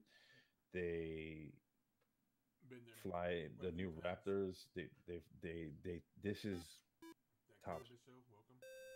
They do, you know, the stealth bomber here. They did all of this here. We know this. This is what many people have told us. Skunk Works. This is one part of it. This thing probably has nothing. The people who work here, the people who operate this, probably have no idea what is south of here. So if you follow the road south, where is it? There. Okay, sorry. So this is Papoose Lake. This is where Bob Lazar said S4 was at. Now, the hard part is finding it. He said there was 9 hangar doors that was built into the side of the mountain, and it was textured to look like, you know, the desert. There was Robert Lear, I think I said his name correctly. He has a record that will blow your mind. He has every pilot license out there. His family invented the Learjet, and he is known as the godfather of conspiracy theories. He said he's seen satellite images where you can actually see the doors. Now I'm pretty sure I do too. This guy has a record that will blow your mind. He passed away not too long ago. Like I said, if we have a telescope that can see the Big Bang Theory, supposedly, then we could see, doors. Yeah, and Hubble's Space Telescope is hmm, not one. I'm sure there's a few, and they're not all pointing to space. Some are turned towards the the the Earth. the key to finding this place is follow the roads because they got to get their employees there. And according to Bob Lazar, is it was 14 miles out south of Area 51 on Papoose Lake, which is this. This is another dry lake bed, and as you can see, even from Area 51, this mountain range actually blocks Area 51, and then this mountain range blocks everybody else. So this actually would be a good place to to hide another government facility, Oh yeah. underground government facility. But like I said, the key is to follow the road because the road will, he said he was flown into Area 51 through Janet Airways, which is, if you guys watch the documentaries, it's the airplane that flies people in from Vegas, the workers in from Vegas, their commute to Area 51. He was taken off the plane and put on a bus with blacked out windows and brought to this particular area. And he said roughly 14 miles. And he said when he got off the bus, you could barely see, you barely notice it at first sight, but once you get close to it, you would see 9 hangar doors that was textured to look like the side of the mountain. And it was yeah. built at a sloping angle. I would say they have things. I was about to say that I think they have the airports that you had to fly into the mountain to get to them, like secret, the secret dumbs. Which I'll tell you about. We should do that next. What is that? The dumbs, deep underground military bases, and Yes. Roy Snyder. What's his name? Rob Snyder. Now Roy it was Robert. It was Robert Greer. Stephen Greer, who said in one of his lectures that anything that the government doesn't want you to know, any equipment of importance, extraterrestrial wise or anything like that, it will be placed underground in an underground base. Anything of value in such will be underground because that's the one true secret place you can keep it. Usually one way in most of the time. Yeah, most of the time. So I guess you got to follow the roads. That's the only way you really can find this facility. Well, you should follow the roads, follow the money. Yeah, and I've been trying to follow the money, and following the money that's where it led me to them siphoning off money from HUD and other programs that you think is governmentally funded. They siphon money off of there, pretty much launder money off of them, and they put it in a black bank account and use that money. Your tax-paying dollars are paying for it because they siphon off, like I said, school funds, road, restoration. Whenever they hike up whenever you vote for something to put money in, I guarantee you some of that money is coming here. It's being siphoned off for black projects. Well, even charities do that. Like, I hate to say it. Yeah, exactly. That's No, my I opinion, and don't mention it. I'm not putting you out there, but like Susan G. Coleman, Red Cross, all those people. Like, how rich those people are, the CEOs and all those companies. yes, very much so. Like I said, there is no money in a cure. So why would they give Susan B. Coleman or whatever, give up millions of dollars when they cure breast cancer? They won't get any money anymore. Mm-hmm. And like I said, they got to pay for operations, this, that, and all that. But like I said, look into it, and like literally percentage is going out to actual research. Percentage is going to fund operations mostly. I haven't looked and pay the people. I haven't looked at this satellite map since we got back. You see any fracking operations? Here's the gate that we were at. Remember this one? Those are fracking Yeah. operations. The little pads of like maybe 1 or 2 oil rigs. You'll see tons of them all over the place, man. Remember that road where that security guard was chasing us? He turned off. There it is, right there. You had that video, right? Yeah, no, your friend does. where he No, was chasing us. no, he has his video from his GoPro. You should have the other Y- one for the. No, I don't have the other one. I was live streaming at the time, and Elliot turned off his camera to live stream, and we didn't get none of it. Damn. So He, yeah, he the copy that was on the HD camera is gone. Then, because I can't. It's not on my computer. really, yeah, no, it's not on my computer. Well, When he was following it us, should be on. It should be on the on the thing I gave you, the card. It's either it copied or it gets sent to the card. One or the other. But it's not on my laptop. I'll go through. I have the card right here. I'll go through it again and find it. We have some good video Heck yeah. of of security actually they followed us for a good 2 miles. It's not the first one. It's the second time we were at a different gate, the black gate. And we followed them too. Yeah, We also got and then we turned around and followed them. And he followed us to that one particular road, and then he just disappeared out of sight. And by the looks of what I'm looking at the satellite map, there is actually several different roads. There's actually a bunch of roads we could have went down, and it would have circled us back too many. around. Like I said, they know all the little Yeah. side roads and little ditches to hide in. They know everything. That's why I said it's 100% facade, dude. Fake. Yeah. Even when we left in the morning, we ran into camel dudes on the main road. Remember that? That was as next day we're leaving, I think. Yeah, early in the morning, we were driving down 375 extraterrestrial highway, and I was looking up at I was looking up at the stars, and actually one of the Ford Raptors, aka Camo dudes, actually passed us. He was going super slow too. Big time. Yeah, but you have to on that road because cows free graze on that road. Yeah. And one lady who worked at the Little Alien said she lost her truck. She was coming down that road and slammed it into a cow. I believe that for sure. Oh yeah, after watching those, seeing all that herd moving around, yeah, I believe it. Oh, I died again. Yeah. So that was actually what we went over tonight was actually a brief rundown on the Majestic 12 program. There are other Black Op operations that I'm looking into. Paranormal wise, of extraterrestrial, but in the end, it actually all boils down to Area 51. I'm looking at other secret bases. There, Edwards Air Force Base, just north of it.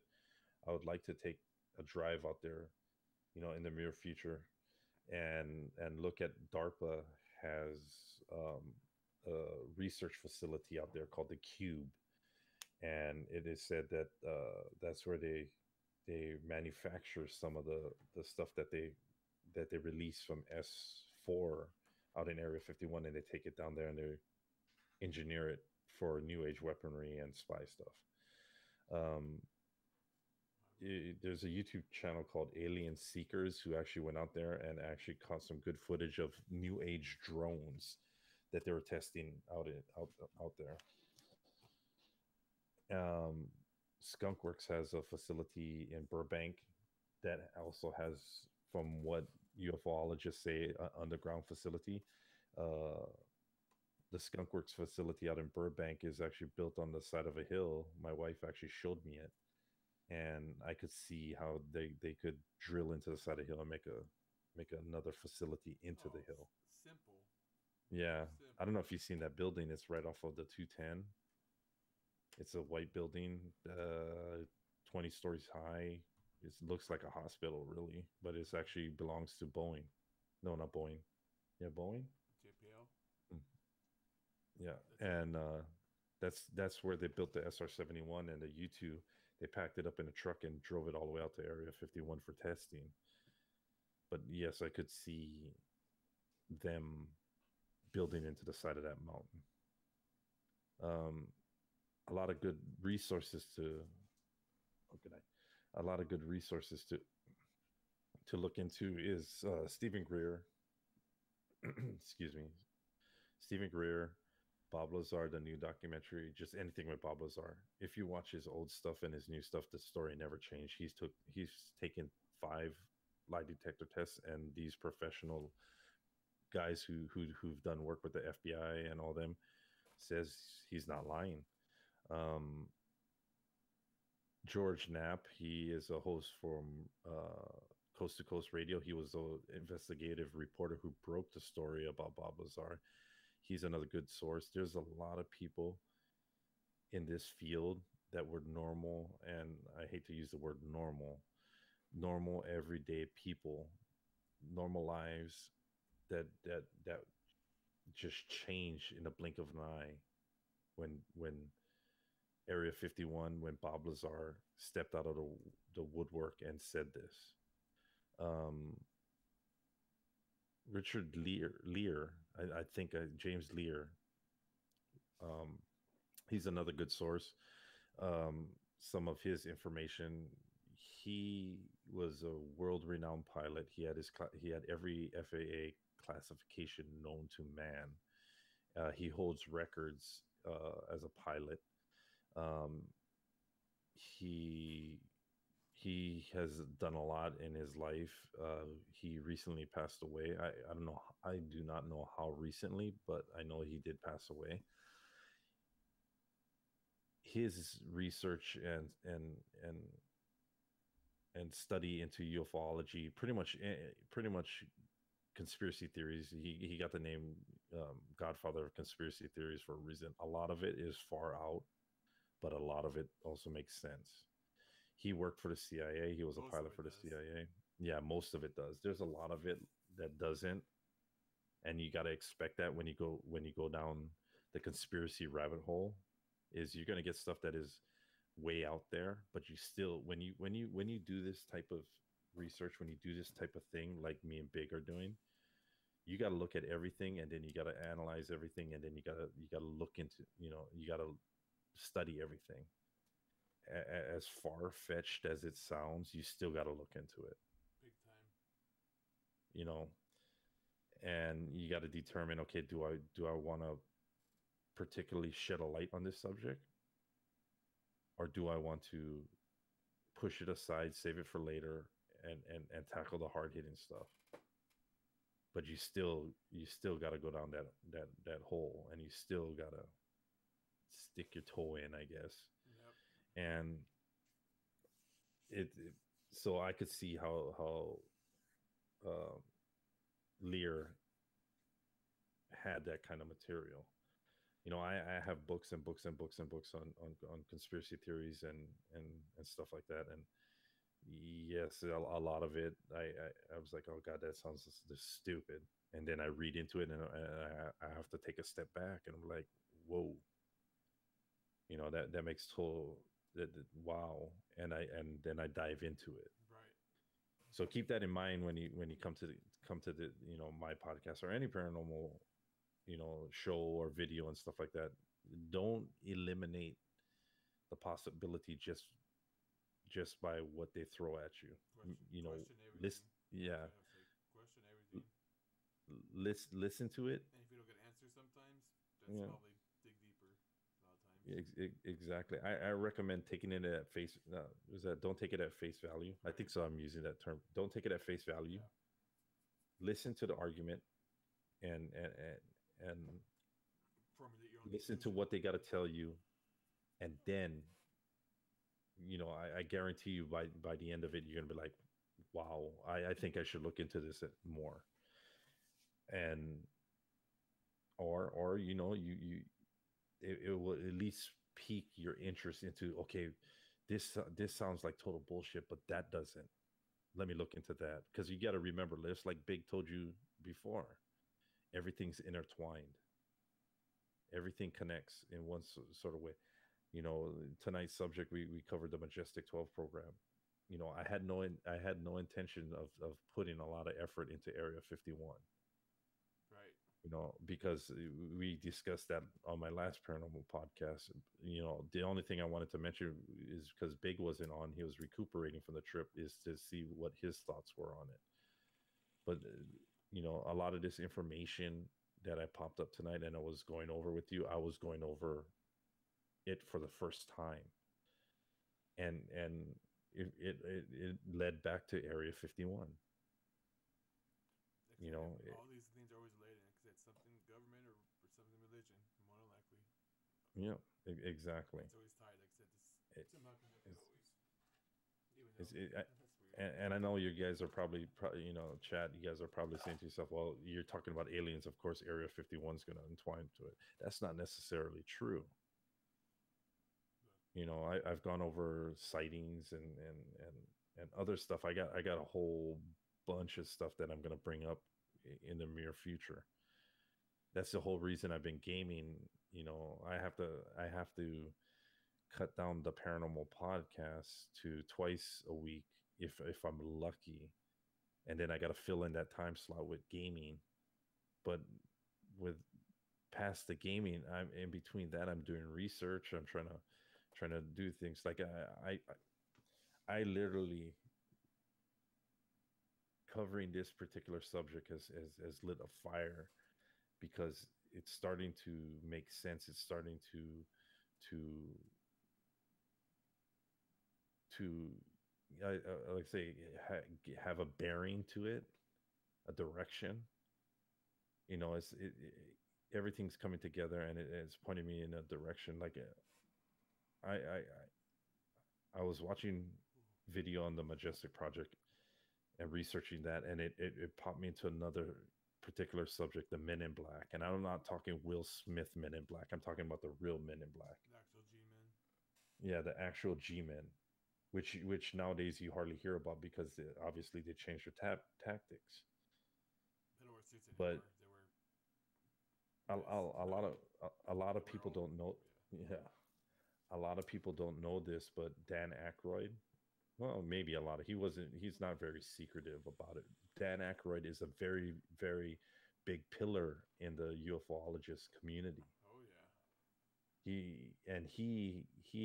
He was doing a conference with Stephen Greer when he went outside to have a smoke break in New York, and he saw two men exit a car dressed in black suits, the Men in Black. He turned away for a couple minutes and he turned back and they were gone. Well, I wouldn't say a couple minutes. He glanced away for a couple seconds, if I'm remembering the story correctly, and he looked up and they were gone. There's Agent Anderson. You're stuck on this Matrix thing, aren't you? Well, I actually am a proponent that we are in a simulation and this shit, dude. I actually think that shit's going on. Like I said, that's why I think we actually do have deja vu and people do have shit like that, because I don't know directly if someone's controlling us, but I do think that's why we can't function 100% of our brain, because if we learn the truth that we're actually just imagining all this shit or whatever, or someone's beaming a signal into our minds or something. Then, like I said, I'm still on the fence on that. I still think reality is kind of weird.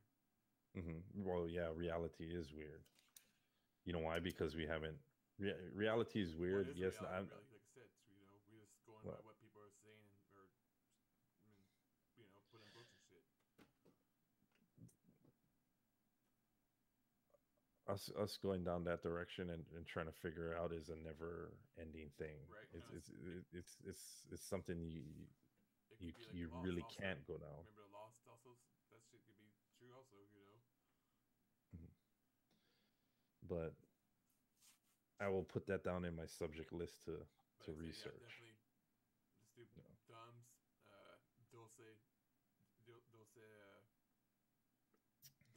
what's it called? The Dulce base and Dulce, New Mexico, and what is it, San Onofre? Not San Onofre. What's the one out there? Los Alamos, huh? Yeah, Los Alamos Research Lab. Yeah, we're going to talk about that. Yeah. Also, like I said, the guy that mainly talks about that one is what's his name? Rob Schneider. Oh, does he? Yeah. Let me see if I know. No.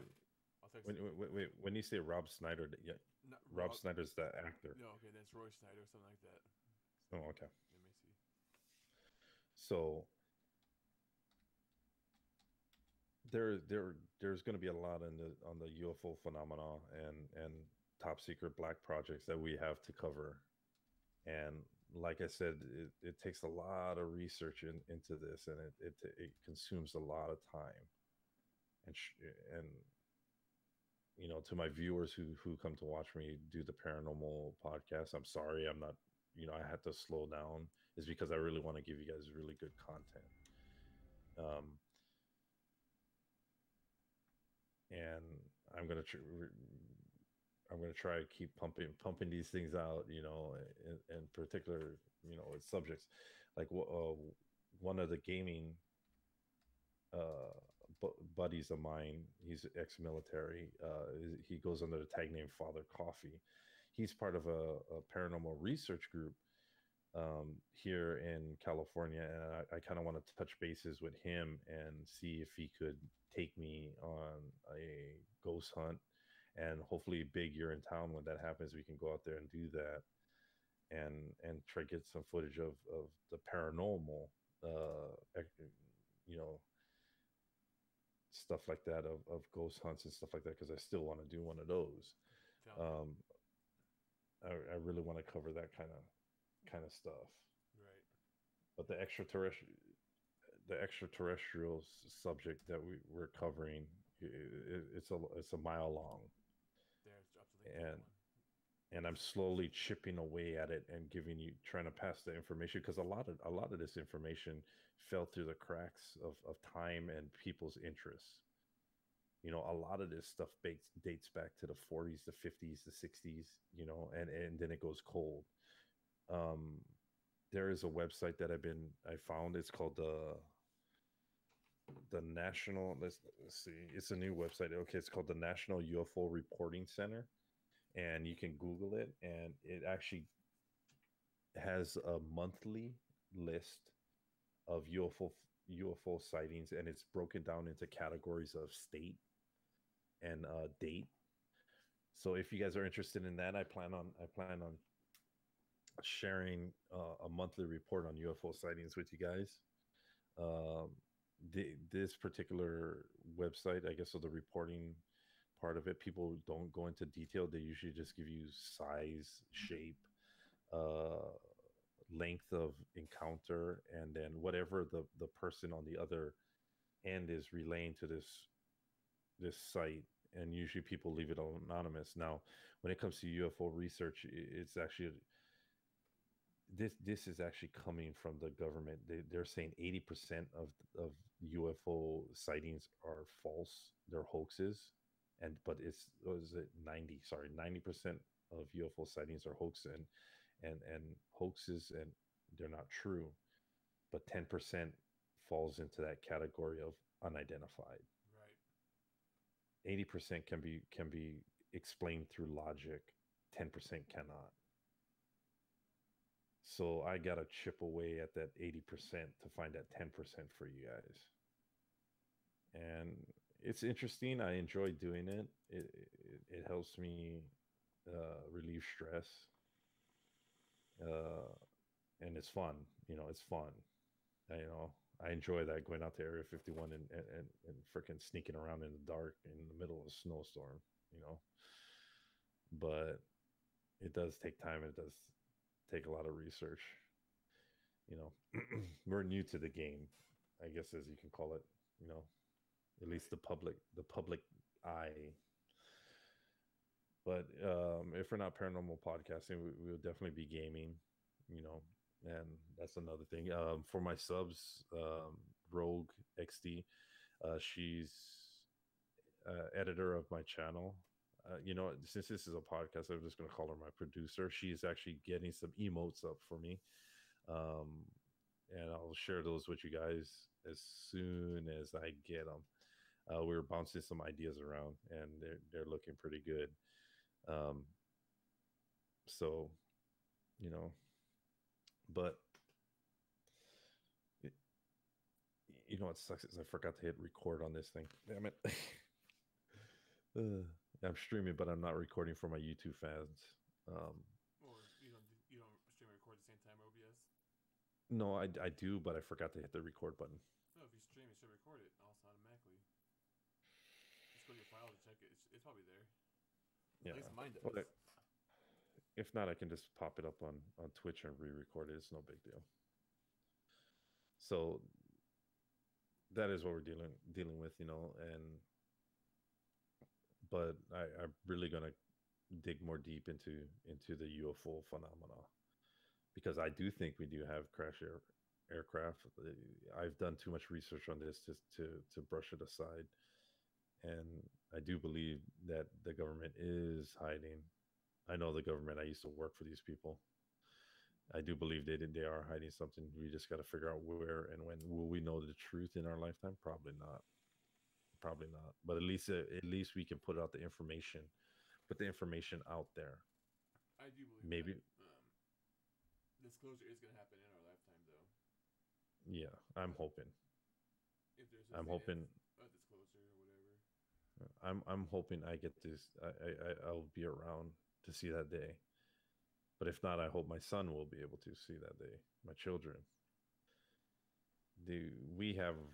I would like to say we have a right to know, and we do. And I remember I was at work, and this was I was test driving a car, and on the radio, this is a normal, non-paranormal radio station. There was a statistic that was taken. What would happen if a UFO just came right out of the sky and parked itself right over LA? What would happen? I think so. It's Dr. Michikaku who mentioned this. Yeah, I think so. This was him. Okay, so this is what his hypothesis was. He said, okay, we would not necessarily panic, but we would be worried, concerned for maybe 24 hours, if anything. After 24 hours, that's just another fixture in the sky. As long as it ain't disrupting our day-to-day lives, we wouldn't care. If an alien was to come down and land, park itself over LA like Independence Day during rush hour traffic of LA, nobody would give a shit. They would stare at it, but then their main priority would be to get home. I know because I sit in that traffic. Right. After 2 days, nobody would care. It'd just be another thing. As long as it doesn't disrupt our everyday lives, we won't care. The government should know this. I don't know why they keep hiding it. Are they worried that we're going to be like, hey, you have all this technology, we want it too? Probably. I guess, you know, you don't have to show us everything.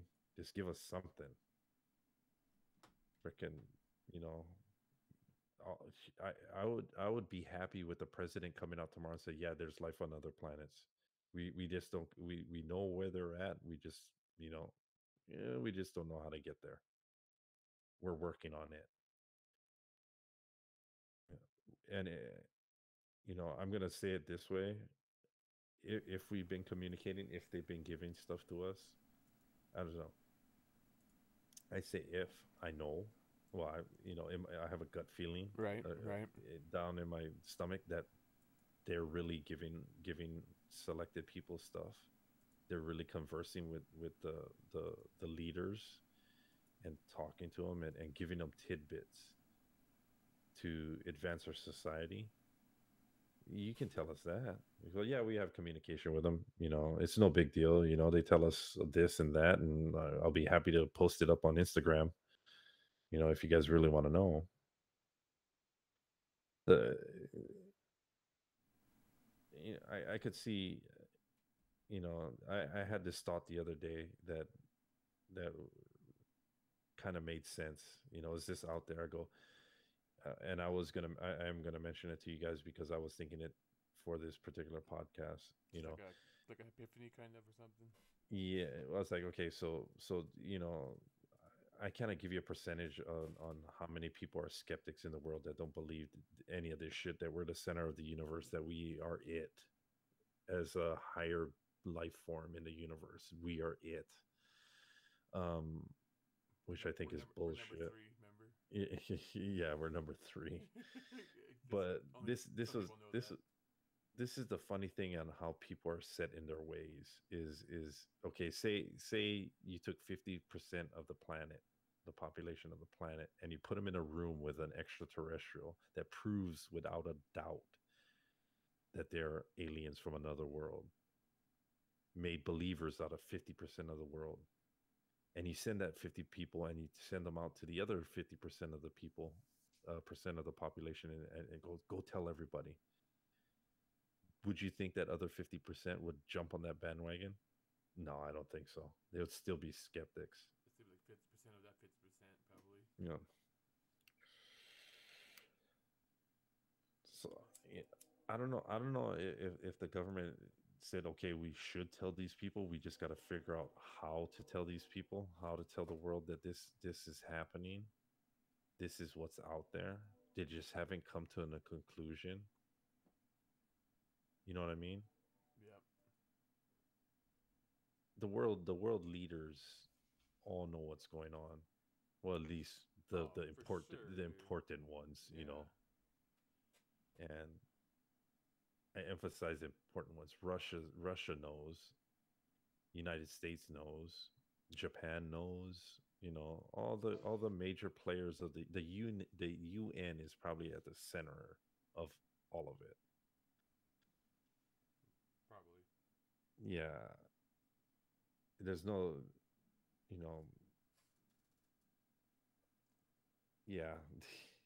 I didn't know how to put that thought into words. That they probably are. You know, Russia. You know, Russia and the United States with our nuclear capabilities. They we have so much UFO sightings here in the United States, and Russia is equal, if not more. And the big part of that is our nuclear weapons. They're interested in them. They want to keep us from killing each other. You use nuclear weapons, it's the end game. We mess up the world forever. They don't want, you know, those these beings that come to visit us, they don't want that. Why, I don't know. But I've heard so many experts in this particular field in ufology argue that case because there's evidence out there of them, you know, sabotaging our missile defense on both sides, on Russia and our sides. As for the rest of the world that have nuclear capabilities, I really haven't heard any stories from them, or sightings or encounters from people in that particular, but yet I haven't dug that deep in it. I'm sure if I dig deep into it, I'm pretty sure every country with nuclear capabilities had this same problem, For sure. you know. But I mean, the latest people to actually test who would pose a threat to this planet would be North Korea, and God knows if they're sharing information on this kind of shit to us. You know, I doubt it. You know, so mm, that we'll know when we know, and I will definitely get information out to you guys as fast as I can. Right. But you know, as we can, and we were definitely going to do more field trips to certain places to bring you more paranormal stuff. But what do you got? 2 hours? Cool. Yeah. So we're gonna call it a stream. Thank you guys. Thank you guys. Thank you guys for all your support. Tune in tomorrow. We will be playing Ring of Elysium for tomorrow's stream, and then I'm probably gonna, my schedule for streaming is gonna change a little, but on the gaming side, I'm the schedule I have on the bottom of my Twitch. Don't pay attention. That's for the podcast. But I will be gaming more and more often. For the viewers, a lot of my viewers have been coming in watching the gaming, and I'm hoping they come over and stick around for the podcast. They all know I do this paranormal podcast, and they all seem interested to listen to what I have to say about it. So you're gonna see a lot of gaming on the stream, Right. and I'll go back a little the bit too. So I'm definitely gonna play some. If it's gonna be anything, it's just gonna be Ring of Elysium. I'm not gonna play anything else, stream anything else. I'll play some stuff. I might upload stuff, recordings, but other than that, I think I'm just gonna that. yeah, Maybe Call of and Duty. Call of Duty sometimes. Well, we'll see. I don't know. I just love Ring of Elysium more than anything now. yeah, Again, yeah. you know, again. I'm not gonna put money into gaming. No, I'm done. Yeah, I'm done buying games. Um, at least not unless they come out with something really really good. But I'm pretty much done buying games. I'm gonna stick with what I have for the gaming part of this entertainment stream. Um, other than that, you know, it's my podcast. I love doing this podcast. You know, I like it when me and Big come in and talk to you guys. You know, we still do it, and freaking I load it up on YouTube, and yeah, I enjoy it a lot. And we're rested So, at home, so yeah, yeah, we're resting at home, and need some bad rest. I still need some. I'm still but catching up. I'm pretty much set up for on the road streaming. So Yeah, I'm good too. I think. yeah, I'm pretty much set up for that with the laptop and the Wi-Fi hotspot, which is fucking awesome. So, other than that, you guys have a wonderful evening. Thank you guys all for your support. Thank you for to my subs on Twitch. If you guys please go over to YouTube and hit that sub button at Danger Close space 10-20, and you guys have a wonderful evening. Twisted, are you in Discord? But you little late. I'm logging on right now to Road to after I'm stopping my stream also, so we'll be Yeah. up there right now. I will Okay. at least unless you are. Yeah, no, I'll play for a little bit. All right. You guys have a wonderful evening and good night. Good night, everybody. Peace and love. Oh, All right, let me come over here real quick, guys, and I'll be back, Preston. Hold on. Yeah. All right, guys, let's call it a night, and which one is the one?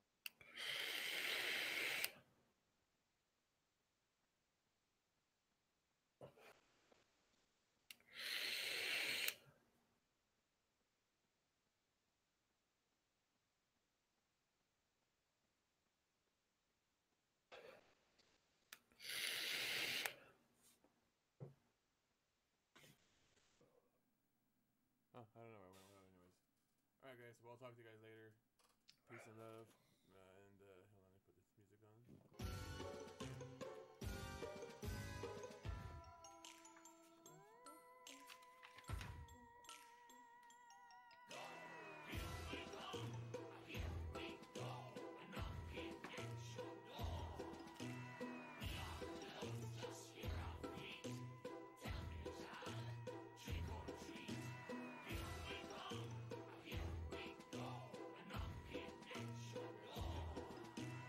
Coming out, you guys are here. We'll do something tomorrow. I'm gonna record the road tonight, and then we'll do something again tonight. Other than that, peace and love. I'll talk to you guys later. Have a good night.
yeah, I'm still here. Sorry, I had to quickly leave. All right, let me switch this around in a second. Twisted is in this Discord.